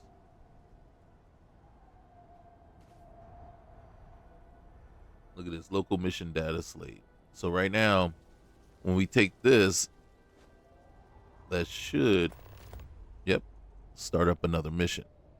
So right now, we have a stolen shipment here, and if I want, what I can do, oh, okay, we're gonna take the Kadama. We're gonna take that suit too. It's worth quite a bit. All right, so our ship, is that our ship? Deliver black box. Okay, so our ship is over here. I'm just gonna look around a little bit. All right, and then what I'm going to do is we're going to come back in here. So we have a local, so deliver black box, right? But then we also have, all right, where are you? A cache of Bantex have emerged. Is that wasn't the one, was it? I thought it was local. So right here. That's on Tierna 2. But then local might mean it's just in the same system. I don't know. Okay. Pirate on Polvo. Dangerous asteroid. Tau Ceti.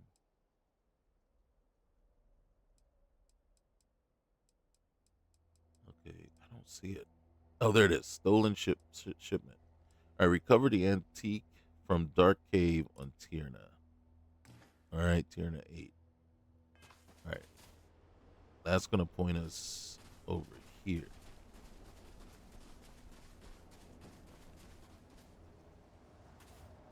Now, I'm not a fan of the flashlight.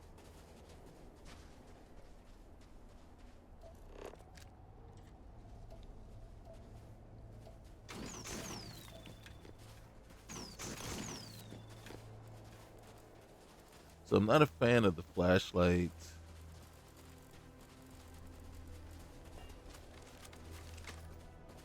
Hazard alert. Water added to our ship. How far is this out? How far off is this? It's not 14 meters. Where's that cave?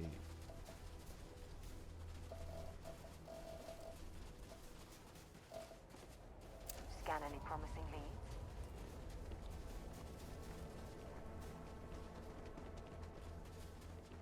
Okay, so again, like I said, not a fan of the flashlight in third person. I don't like the way I just don't.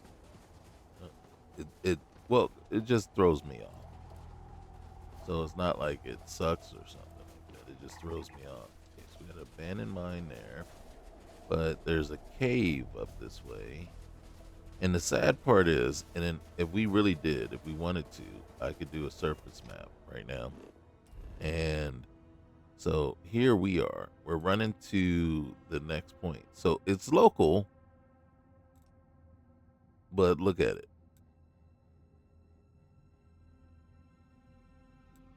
It is quite the distance. I mean, yeah, so it is going to be quite the trek. And since we are all on foot, it will take a bit.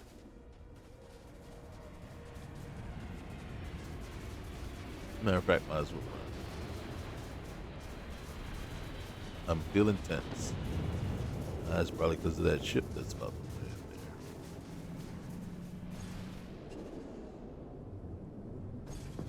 What is that? I don't remember what that is. What is that? That is the... Oh, UC Garrison. You can see pirates.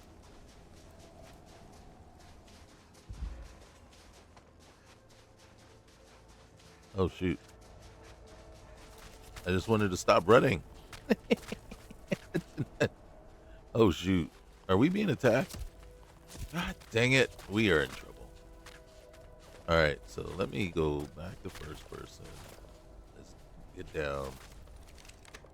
God dang it. I can't see a thing. Are they going to come out at us? You see, there's a lot. We're just blindly shooting right now.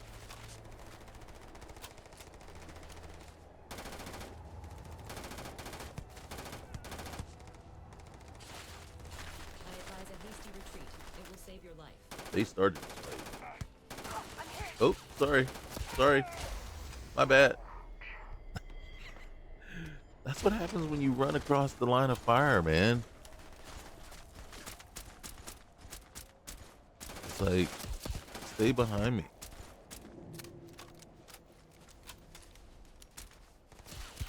All right, so they're still in front. There's one right there. Stop running in front of everybody. You're jeopardizing yourself and everyone else. I can't shoot when you run up in front of me. All right, looks like we're going to try to clear this place out. That's what we're doing.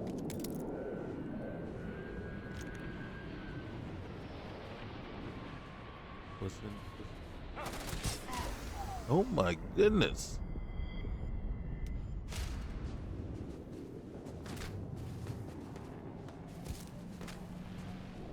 All right, let's go. Let's go. We ain't got time to loot. I never thought I would say that.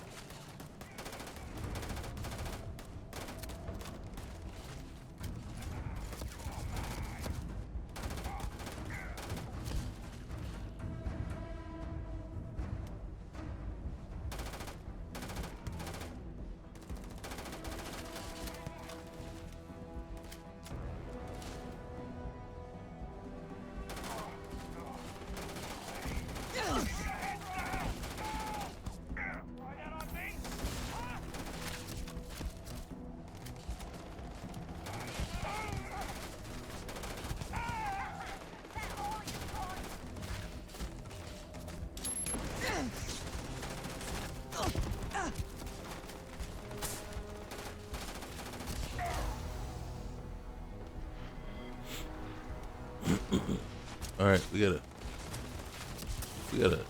gaggle. We gotta gaggle in front of us. I don't know where the girls are. As far as I can tell, you're not Vasco.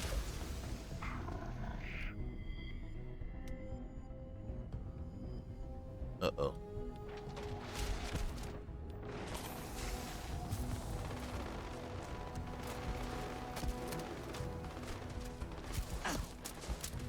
I'm using up all my ammo.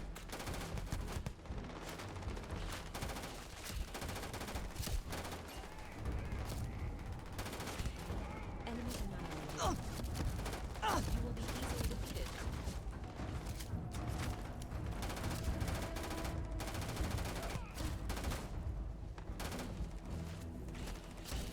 It would have been smarter for me to... Ow. Where are you? Alright, here we go.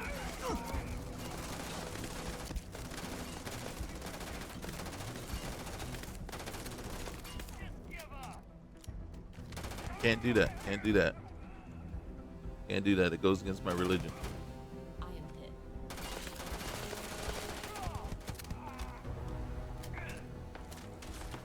Do not attempt combat with us. You will not survive.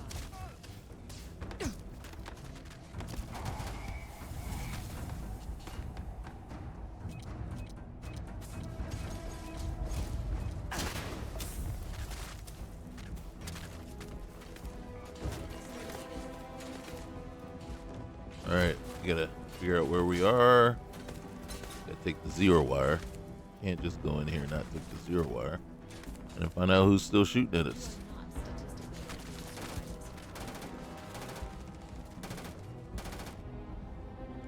survive this. I am just shooting into the wind.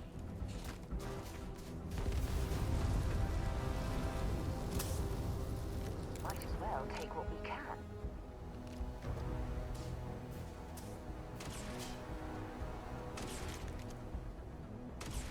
Oh, wait. There was something there. Hello?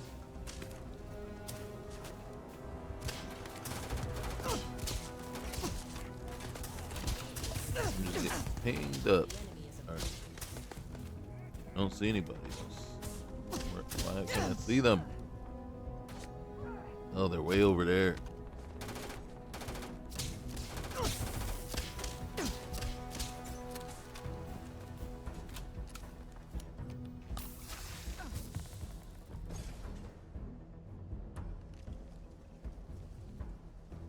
Okay.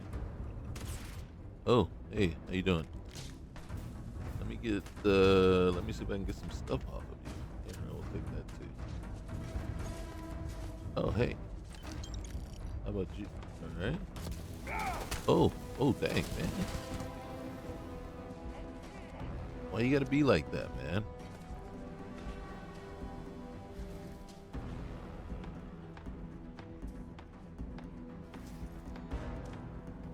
What do you got? Nothing. You got some stuffs. You got quite a bit of stuff. Colonies to remain hostile towards us. Target down. She said it. She said it was unwise to remain hostile towards us. I don't disagree.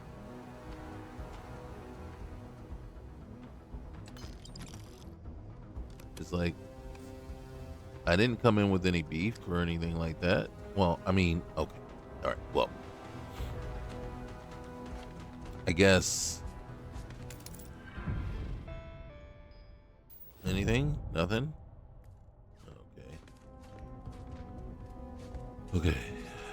I really have to go pee. Yeah. So you know what that means. We got to shoot some people real quick here. Get ourselves to a point where I can pause. Okay, guys. I'll be right back. All right, we got to figure out where the rest of these guys are. Yeah, I'm back. Of course, I'm letting the ladies handle it for a minute. Figuring It is a fact that You're my hit. power exceeds yours.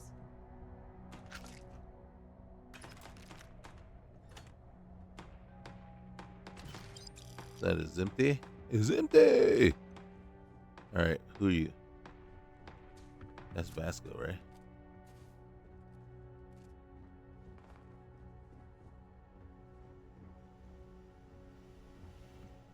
All right, I don't see anything, but there's still gunfire, so it's not over. Yep, as soon as I run out here, boom, on the radar, here they are.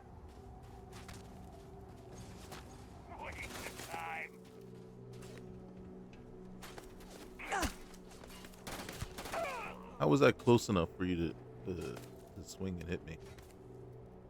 Uh-huh.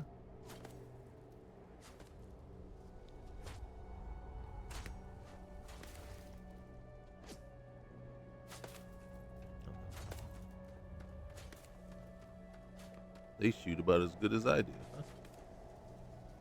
Oh, frag grenade. Wait, this is a spacer.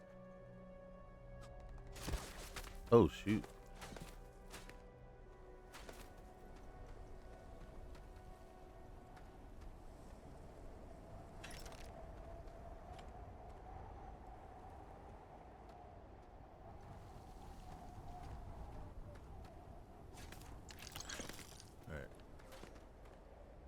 We're at 2 over here. All right, let's go get them. I am uncertain why you believed conflict with us was advisable. Because I was trying to, I couldn't click on it. All right. Where are they coming from? All right, one over here.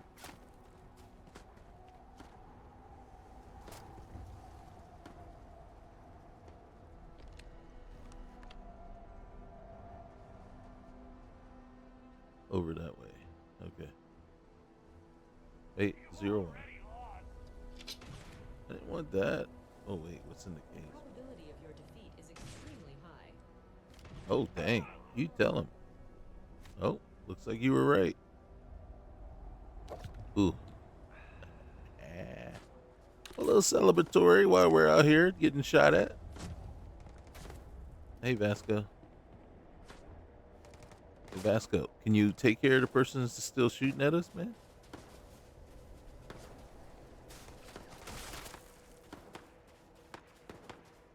I'm just saying it would feel a lot better if we didn't have people like trying to kill us. Oh, look at this. Uh-huh. What's that? Worth taking? Nope. We'll take that. God dang it. Oh shoot. Ow! Oh, stop shooting at me! Oh, there you are.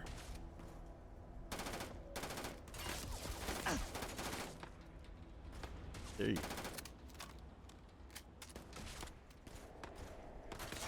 Oh, can't see.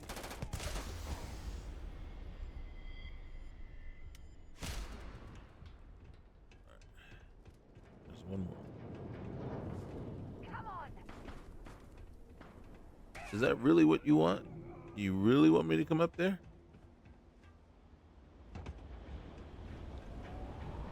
With this rickety old stairway?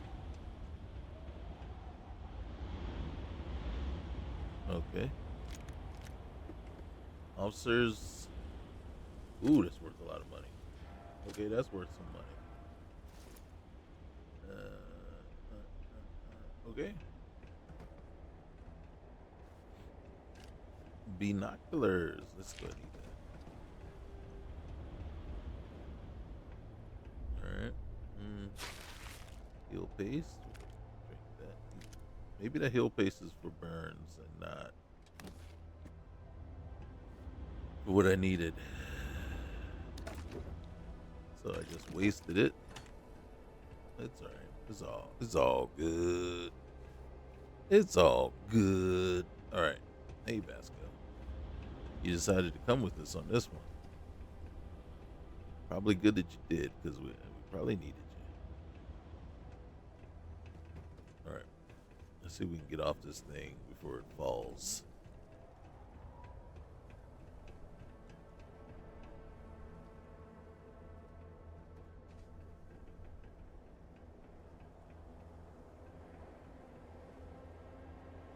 Alright.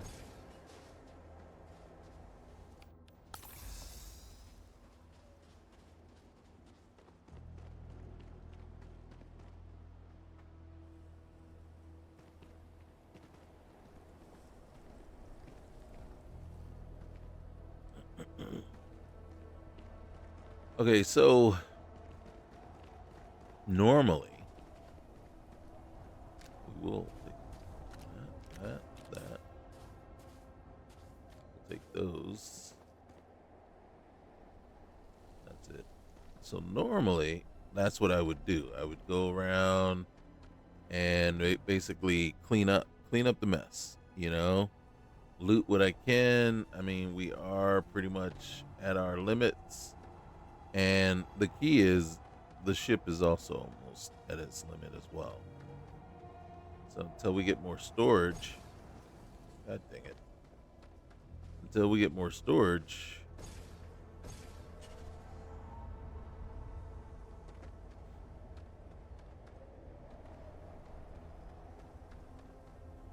no point.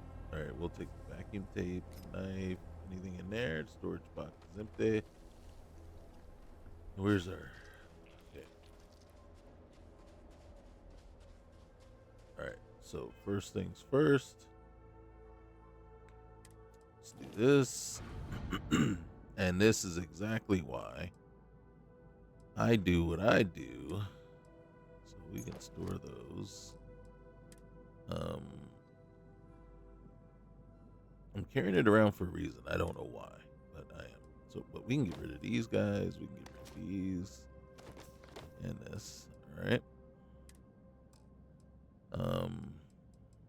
We can take this, and then not getting rid of the black box. But in truth, I think we can get rid of all this stuff here.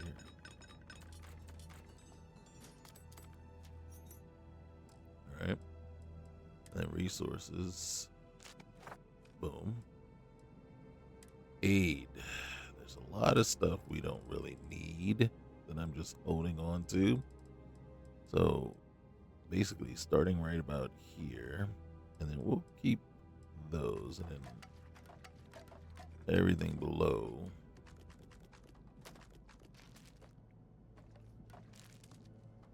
All that food stuff, man.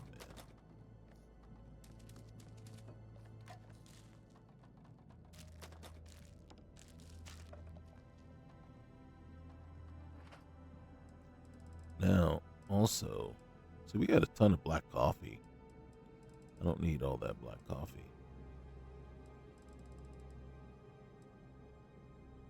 We got smooth talker. We got all kinds of stuff. All right. So that drastically reduced. And then we got weapons. We got a buttload of weapons. And then for right now, I think what we should just do is just concentrate.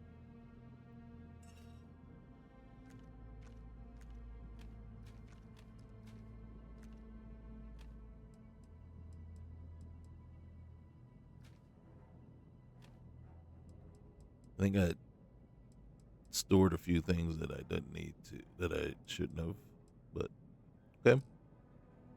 Actually, hold on. I have 2 of those, so we can store one of them. And yeah, that really truly helps.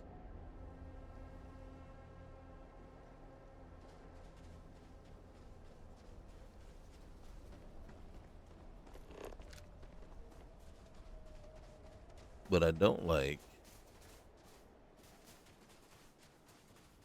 that we're not even getting a distance here yet. Hope you've calibrated that thing. I have. I think. Hey.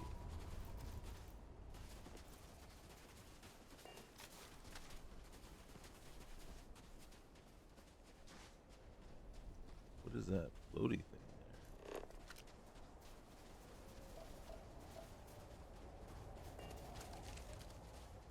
there? Yeah, it's gonna take us a while to get there. Whose ship is that? That's not our ship.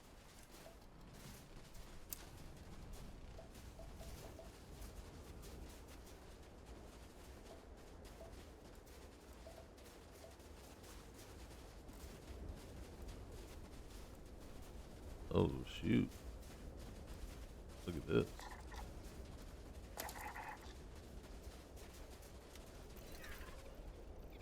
Okay, I think they're still alive. Peaceful though, which is good. The long sword. Colonist. Okay. It's all good.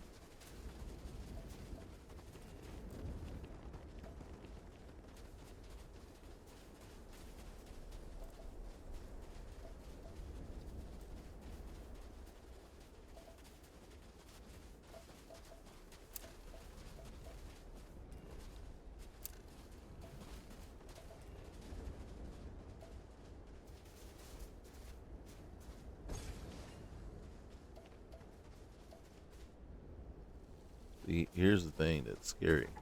So that electrical substation is popping for me. Wherever that cave is not yet.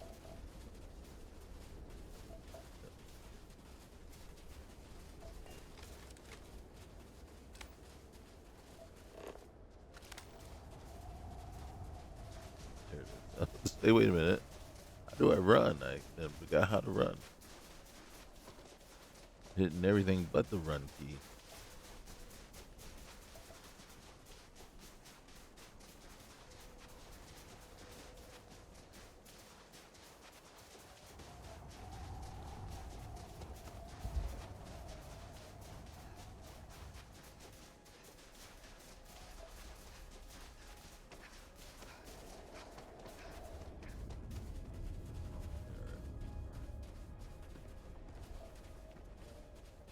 Okay, there we go. What is that? Unexpected biological feature. And then 1,200 meters beyond that is something else. Unknown. Dark cave. So it's one or the other. One is in 1,200 and the other one's in 5.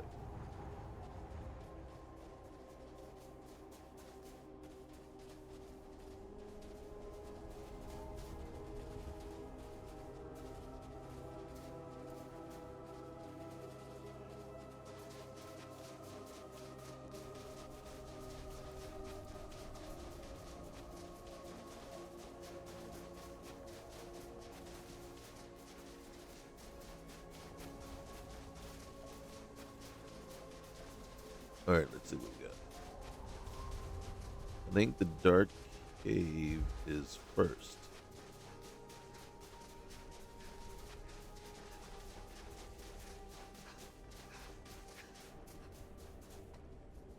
All right.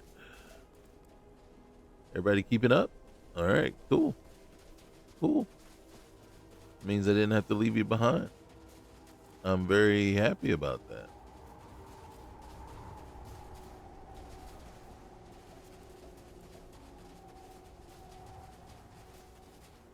Let's see what we got.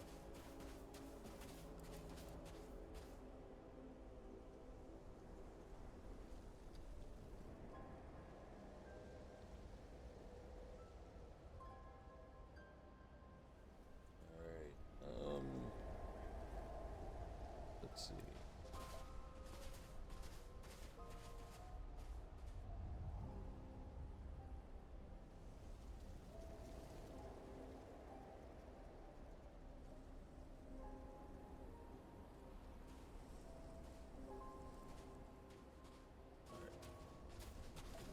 Where's my dark cave? Right there.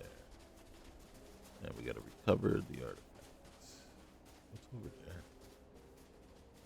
What is that? Oh shoot. God dang it. I don't want it. There we go.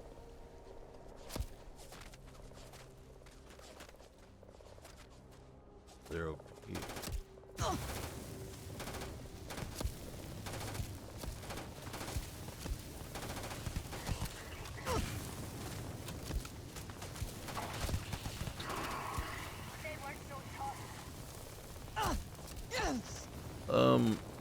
They still kind of seem kind of tough.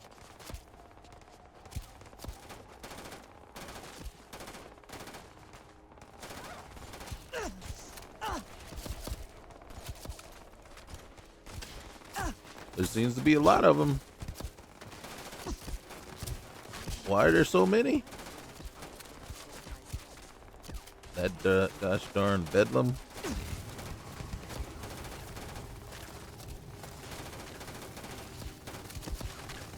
We're just firing at shadows in the dark.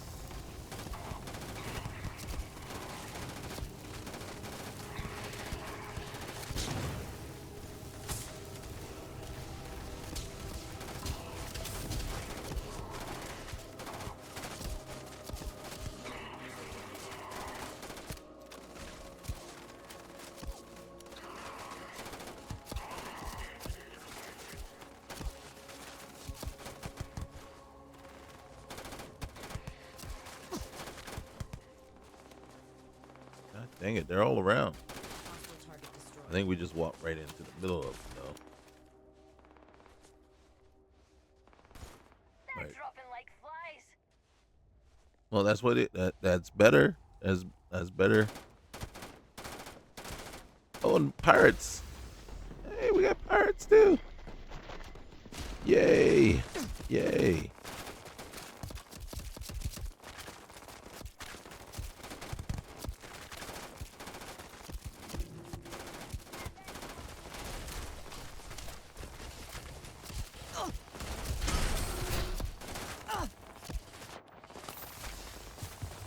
Alright, we gotta fix the puncture wound. Ow. Ow. Ow. There's a lot of. I'm just feeling punctures after puncture after puncture.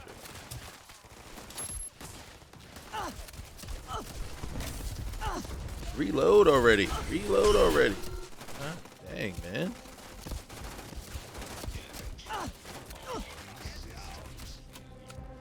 What is this? Where am I? What in the world, bro? I'm coming. You say come on, I'm coming. Somebody shoot him. Somebody shoot him. I tell you. Oh gosh, they just don't stop, do they? Like little cockroaches.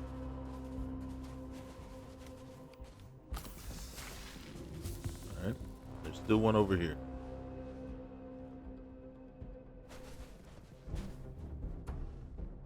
Ladies, if you could kill something, it would be greatly appreciated.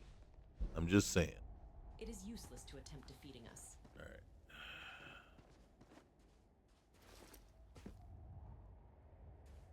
Wait. Uh-huh. Mm-hmm. Oh, okay. Where's it come from? Why are there more of you? Do you see what I'm talking about? Yes.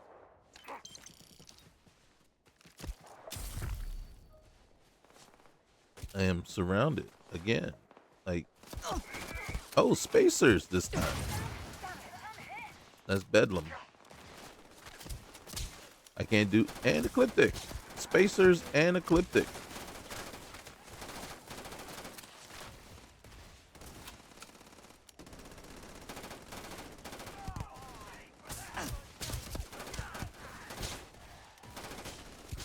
I'm shooting into the just shooting to where last known location.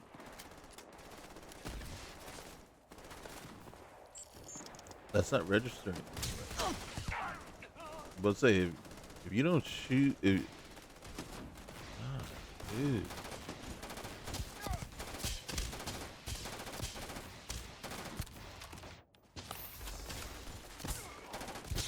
Target has fallen.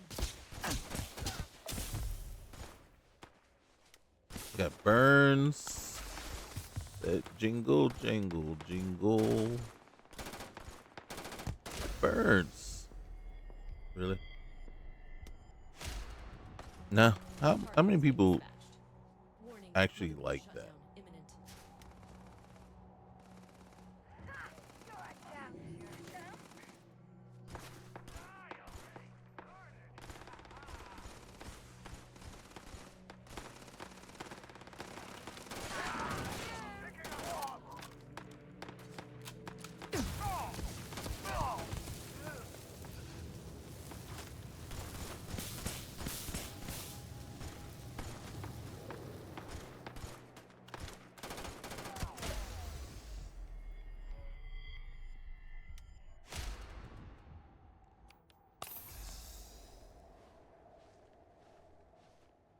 Oh shoot, I don't have any more bandages. That kind of sucks. Okay, we'll take that. Okay, what you got? You got any band-aids on you? Nope. Alright, you? Okay. Alright, look for band-aids, okay guys?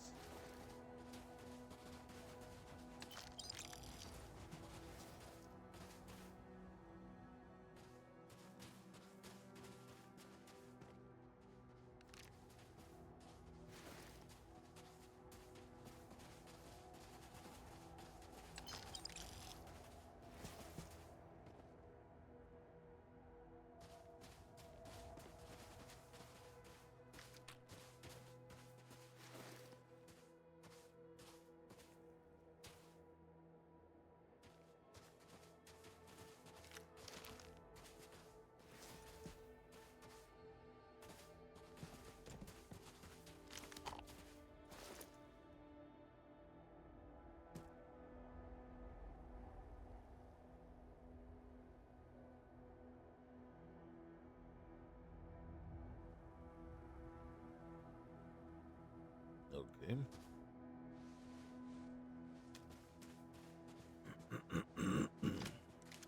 Med pack. All right. I don't need a med pack. I need a bandage.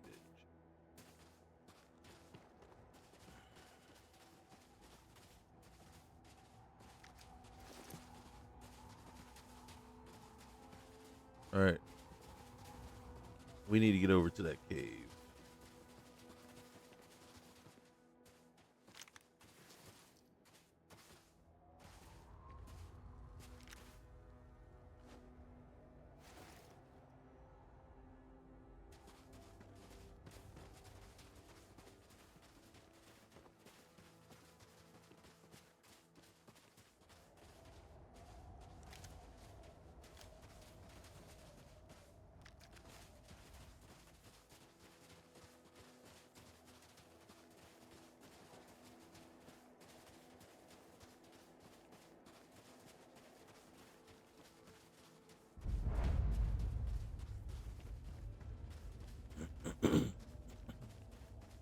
It's gonna be crazy in there.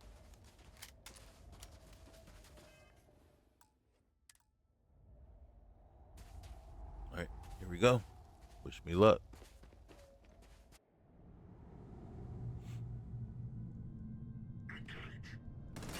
Injury received. Injury received. Who got injured?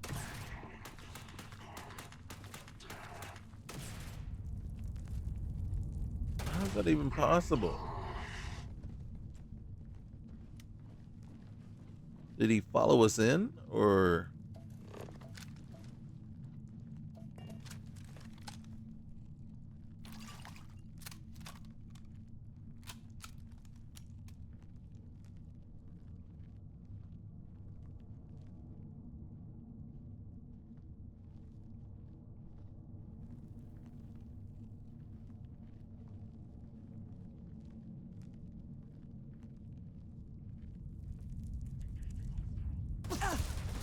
Oh dang.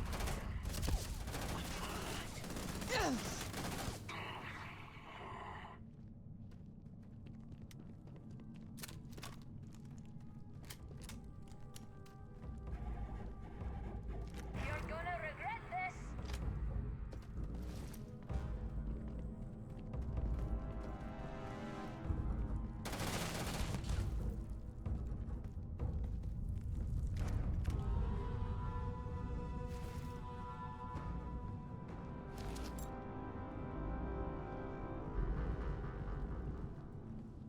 Okay, it's back that way. Just a wide open space where you can get shot at. I didn't stock up on junk. Oh, don't even.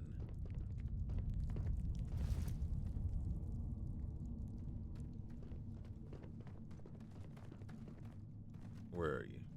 Way up there? Poor thing.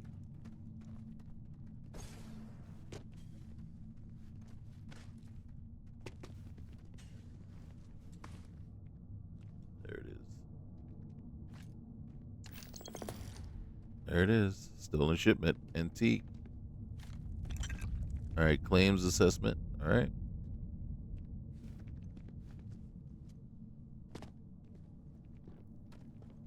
Let's get up out of here.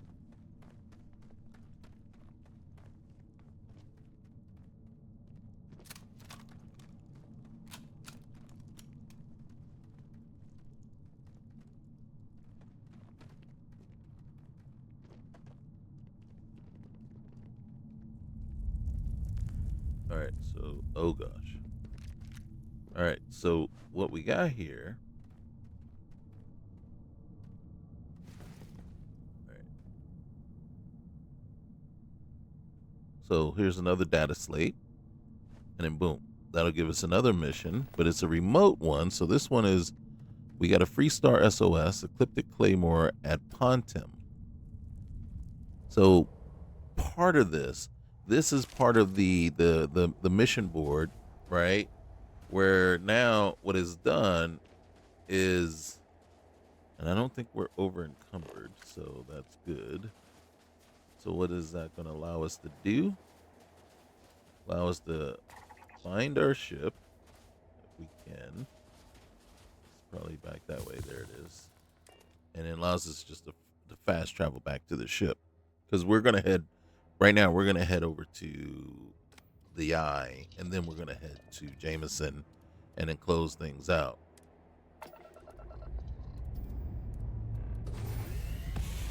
I don't think we picked up any contraband. So I think we're good there. So that's not a worry that we have to have. But, all right. So the mission board mod, right, that expands it out. I believe it's I just can't remember the names anymore, but it is the one. So it expands it out, and what it tries to do, unlike the way the mission board was originally set up and created, it tries to put way more missions out there. Yeah, what's up? Thanks for responding to my hail. We've been trying to contact you about your ship's extended warranty. Your warranty coverage has expired or is about to expire. Due to the uncertainty of the political situation If I was in the alone, world systems, we think now is a great time to renew your ship's warranty protection plan, or purchase a new one if you lack coverage.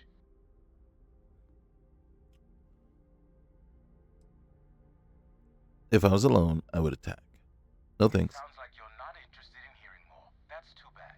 We'll continue to reach out to you with additional opportunities. The fact that I have Sarah with me, I'm not willing to chance it. All right, she will not like me just attacking. If I was alone, I would. I sure would. Just I'd blow him out of the sky. All right. My health is not good, but we can set course. I have contraband again. Oh my gosh! All right. I'm going to look on my ship. What contraband do I have? I don't have any contraband.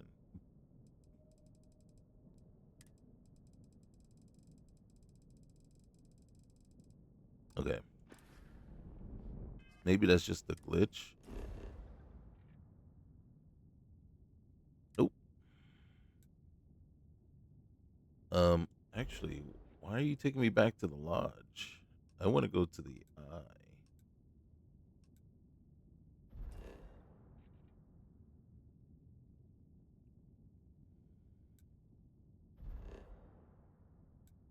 Nope, that's not where I want to go either. There it is, the Eye. So we'll see if I get scanned, and we'll see. I don't know what contraband they would be talking about, but it will definitely change the course of things if I do get caught with it. That's for certain.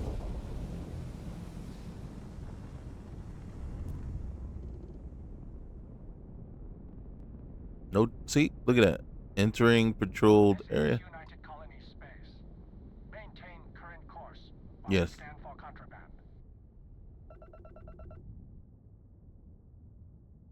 Scan complete. You are clear to land. Because I don't have any contraband. All right, so we're gonna land here. That just is so weird.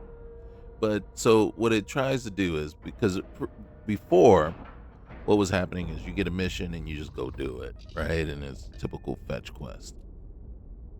Now it is trying to do more by allowing or providing a process by which, as you're doing the quest, you find these data slates towards the end, right?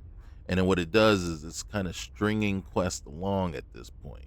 So is instead of just going on and doing one mission, now that mission can turn into possibly 5, right? As you keep doing them, and there are chances that you won't just get one additional data slate. You may get 2 or 3. I think I've gotten like 3 at doing just one mission. So it's kind of, and it could only be just 2. I think I got 3 one time. So it's not every single time, but the chances, go up that you possibly will run into a situation where you're completing a quest, and then boom, there's another data slate. And then, you go to do the next one, and then boom, there's another data slate. The problem is it could have been fleshed out a little better, because there's nothing that's making it.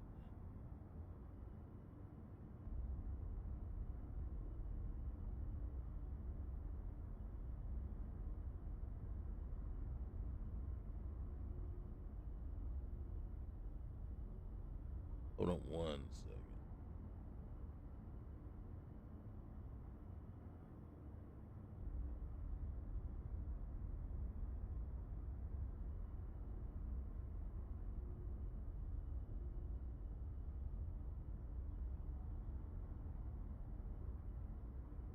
All right. So it could, where it could have been done a little bit better, where my knock would be how far we had to travel, right? So it does put it in the same landing zone. Like the local ones are in the same landing zone. Problem is it's random where it is, and it could be the complete opposite side of the landing zone for you. So so you're traversing like a huge distance to get to it. So to me, it's like I would have tried to string them together as you know not as close as possible, but I probably would have put a limiter, a kind of a limit on there. No more than 1,000 meters or 1,500 meters max, right? Not completely on the other side. So I would want the range to be less than 1,500 meters or 2,000 meters. It, and so that would be a significant thing for me, is just how far you potentially could end up traveling. All right, so this is our first time here. Um,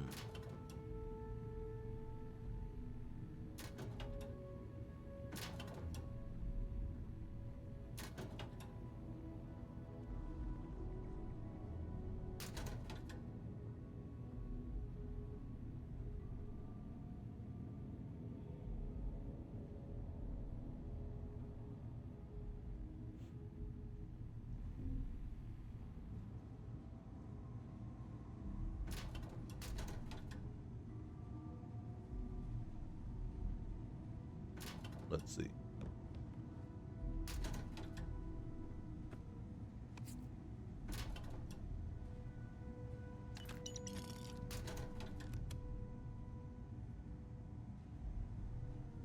What I'm looking for is, if so you can see there's meal pack eggs, and then you can see we could try to work out there. There's a peak performance magazine there. Um, we'll have to take a look to see what enhancements it gives us. What I was hoping for was a pharmaceutical lab here. So we got the gear workbench there. But it sure would be nice. Alright, so we got this, that. We got that power circuit. We got that. We got more ammo. A regulator. More ammo.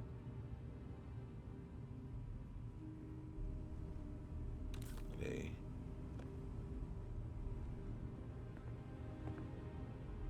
Ooh, grapes. Consume those. Granted, probably doesn't do much for us.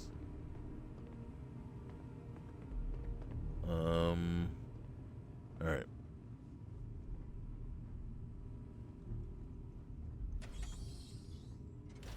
Not much. Not much. I don't know if there is a pharmaceutical lab up here.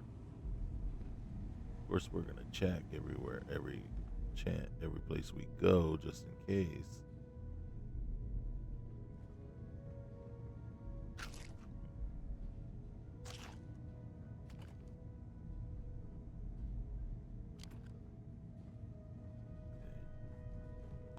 Excuse me, ladies. Oh gosh.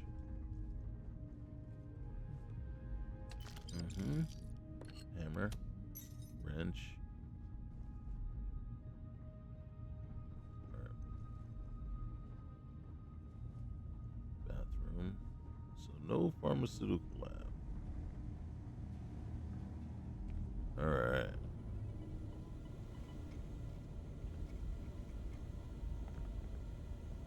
We got a rook on deck. We sure do. Good to see Constellation getting some fresh blood. Wow. And here I thought I was the only one in Constellation who worked out. Nice arms, bro. Ah, gotta pass the hours on the star station somehow.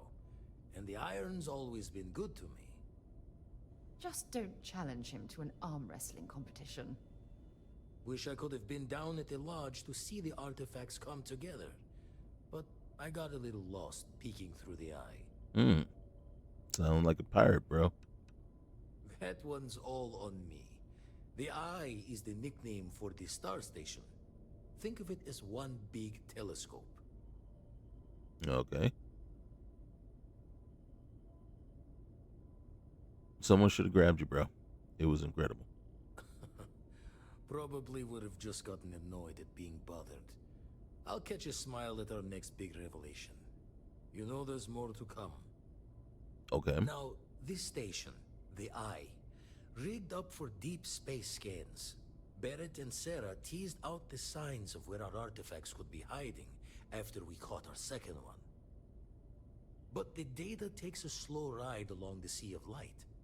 Years or decades between us and the fringes of space without a grav drive. Understood. So I need to keep checking on these. You won't be the only constellation out there. Andreja and Mateo are both following up on scans themselves. All right. Mateo went out recently, but Andreja, it's been a while. Hate to pull a worried old man act on you, but I'm an old man and I'm worried. Okay. All right. I'll keep an eye out for her. Yes, indeed. Stop worrying so much, Vladimir. If she's out there, we'll find her. She should be at one of the 2 sites I've marked on your star map. Can take care of herself, but we all need backup sometimes. You're right. You're right. Anyway, hopefully you'll be catching Fortune's smile, and we'll have some more artifacts to take a closer look at. Happy hunting. Roger that. Hey,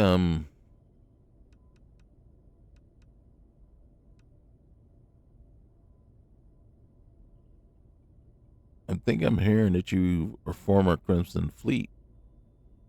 I didn't know that former part actually ever happened. Usually it doesn't. I'm overdrawn from Lady Luck 3 times over. Ah. It's a long tale to tip your ear on. But if you ever wanted to visit, I have a house out there in the Starfield. Thought I was going to see life's eclipse from there, but Constellation swept me away. Haven't been there since we started on the Eye. If you do go there, turn the lights off when you leave, okay? Roger that. We should have a talk. When you have the time, of course. I know.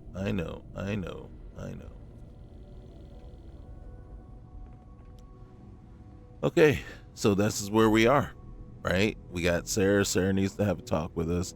Obviously, she liked a couple of things, so we progressed in, her affinity, so whatever's next, she's gonna either ask us more questions about the artifact or, we're gonna get closer and closer to get more of her history. Jasmine's with us. We got Vasco, right? We got the female cyborg Vasco, which I think I prefer over the robot Vasco. So we got that going for us. So we got options now, right? So 1, we can go look for Andreja. 2, we can go pick up Sam Coe, or and then we still got to hit back to New Atlantis and finish out the Galbank quest as well. So those are the things that are going to be up the next time. And again, so for me, like I said, this is kind of, like I said, this I I love this game, man. It for me, it does it right. I have started playing Crimson Desert, and so far it's okay. It's okay. I haven't become immersed in it. Like, I just play this game for a half hour, and then I can just keep going and going and going and going. It's time for me to go cook dinner for my family, so I'm gonna go make some chicken adobo. So, um, I gotta run. So I only get like little bits and pieces here and there now to play and record and put this out for you guys. So yeah, but like I said, I get immersed in this game. I love this game. I love that you can mod it the way we can mod it. Um, I am completely, I would, like I said, I would be 100% completely happy just to keep playing it over and over and over again and again and again. It just never grows old for me. So you guys, you know the deal. Like, comment, and subscribe. Right? We're getting closer and closer to that 1,000 subscriber point, and the sooner, the more that you guys help out, the more it's appreciated, and it really does help the channel. So hit that subscribe button on your way out. All right, I appreciate it, and we'll see you soon. All right, peace.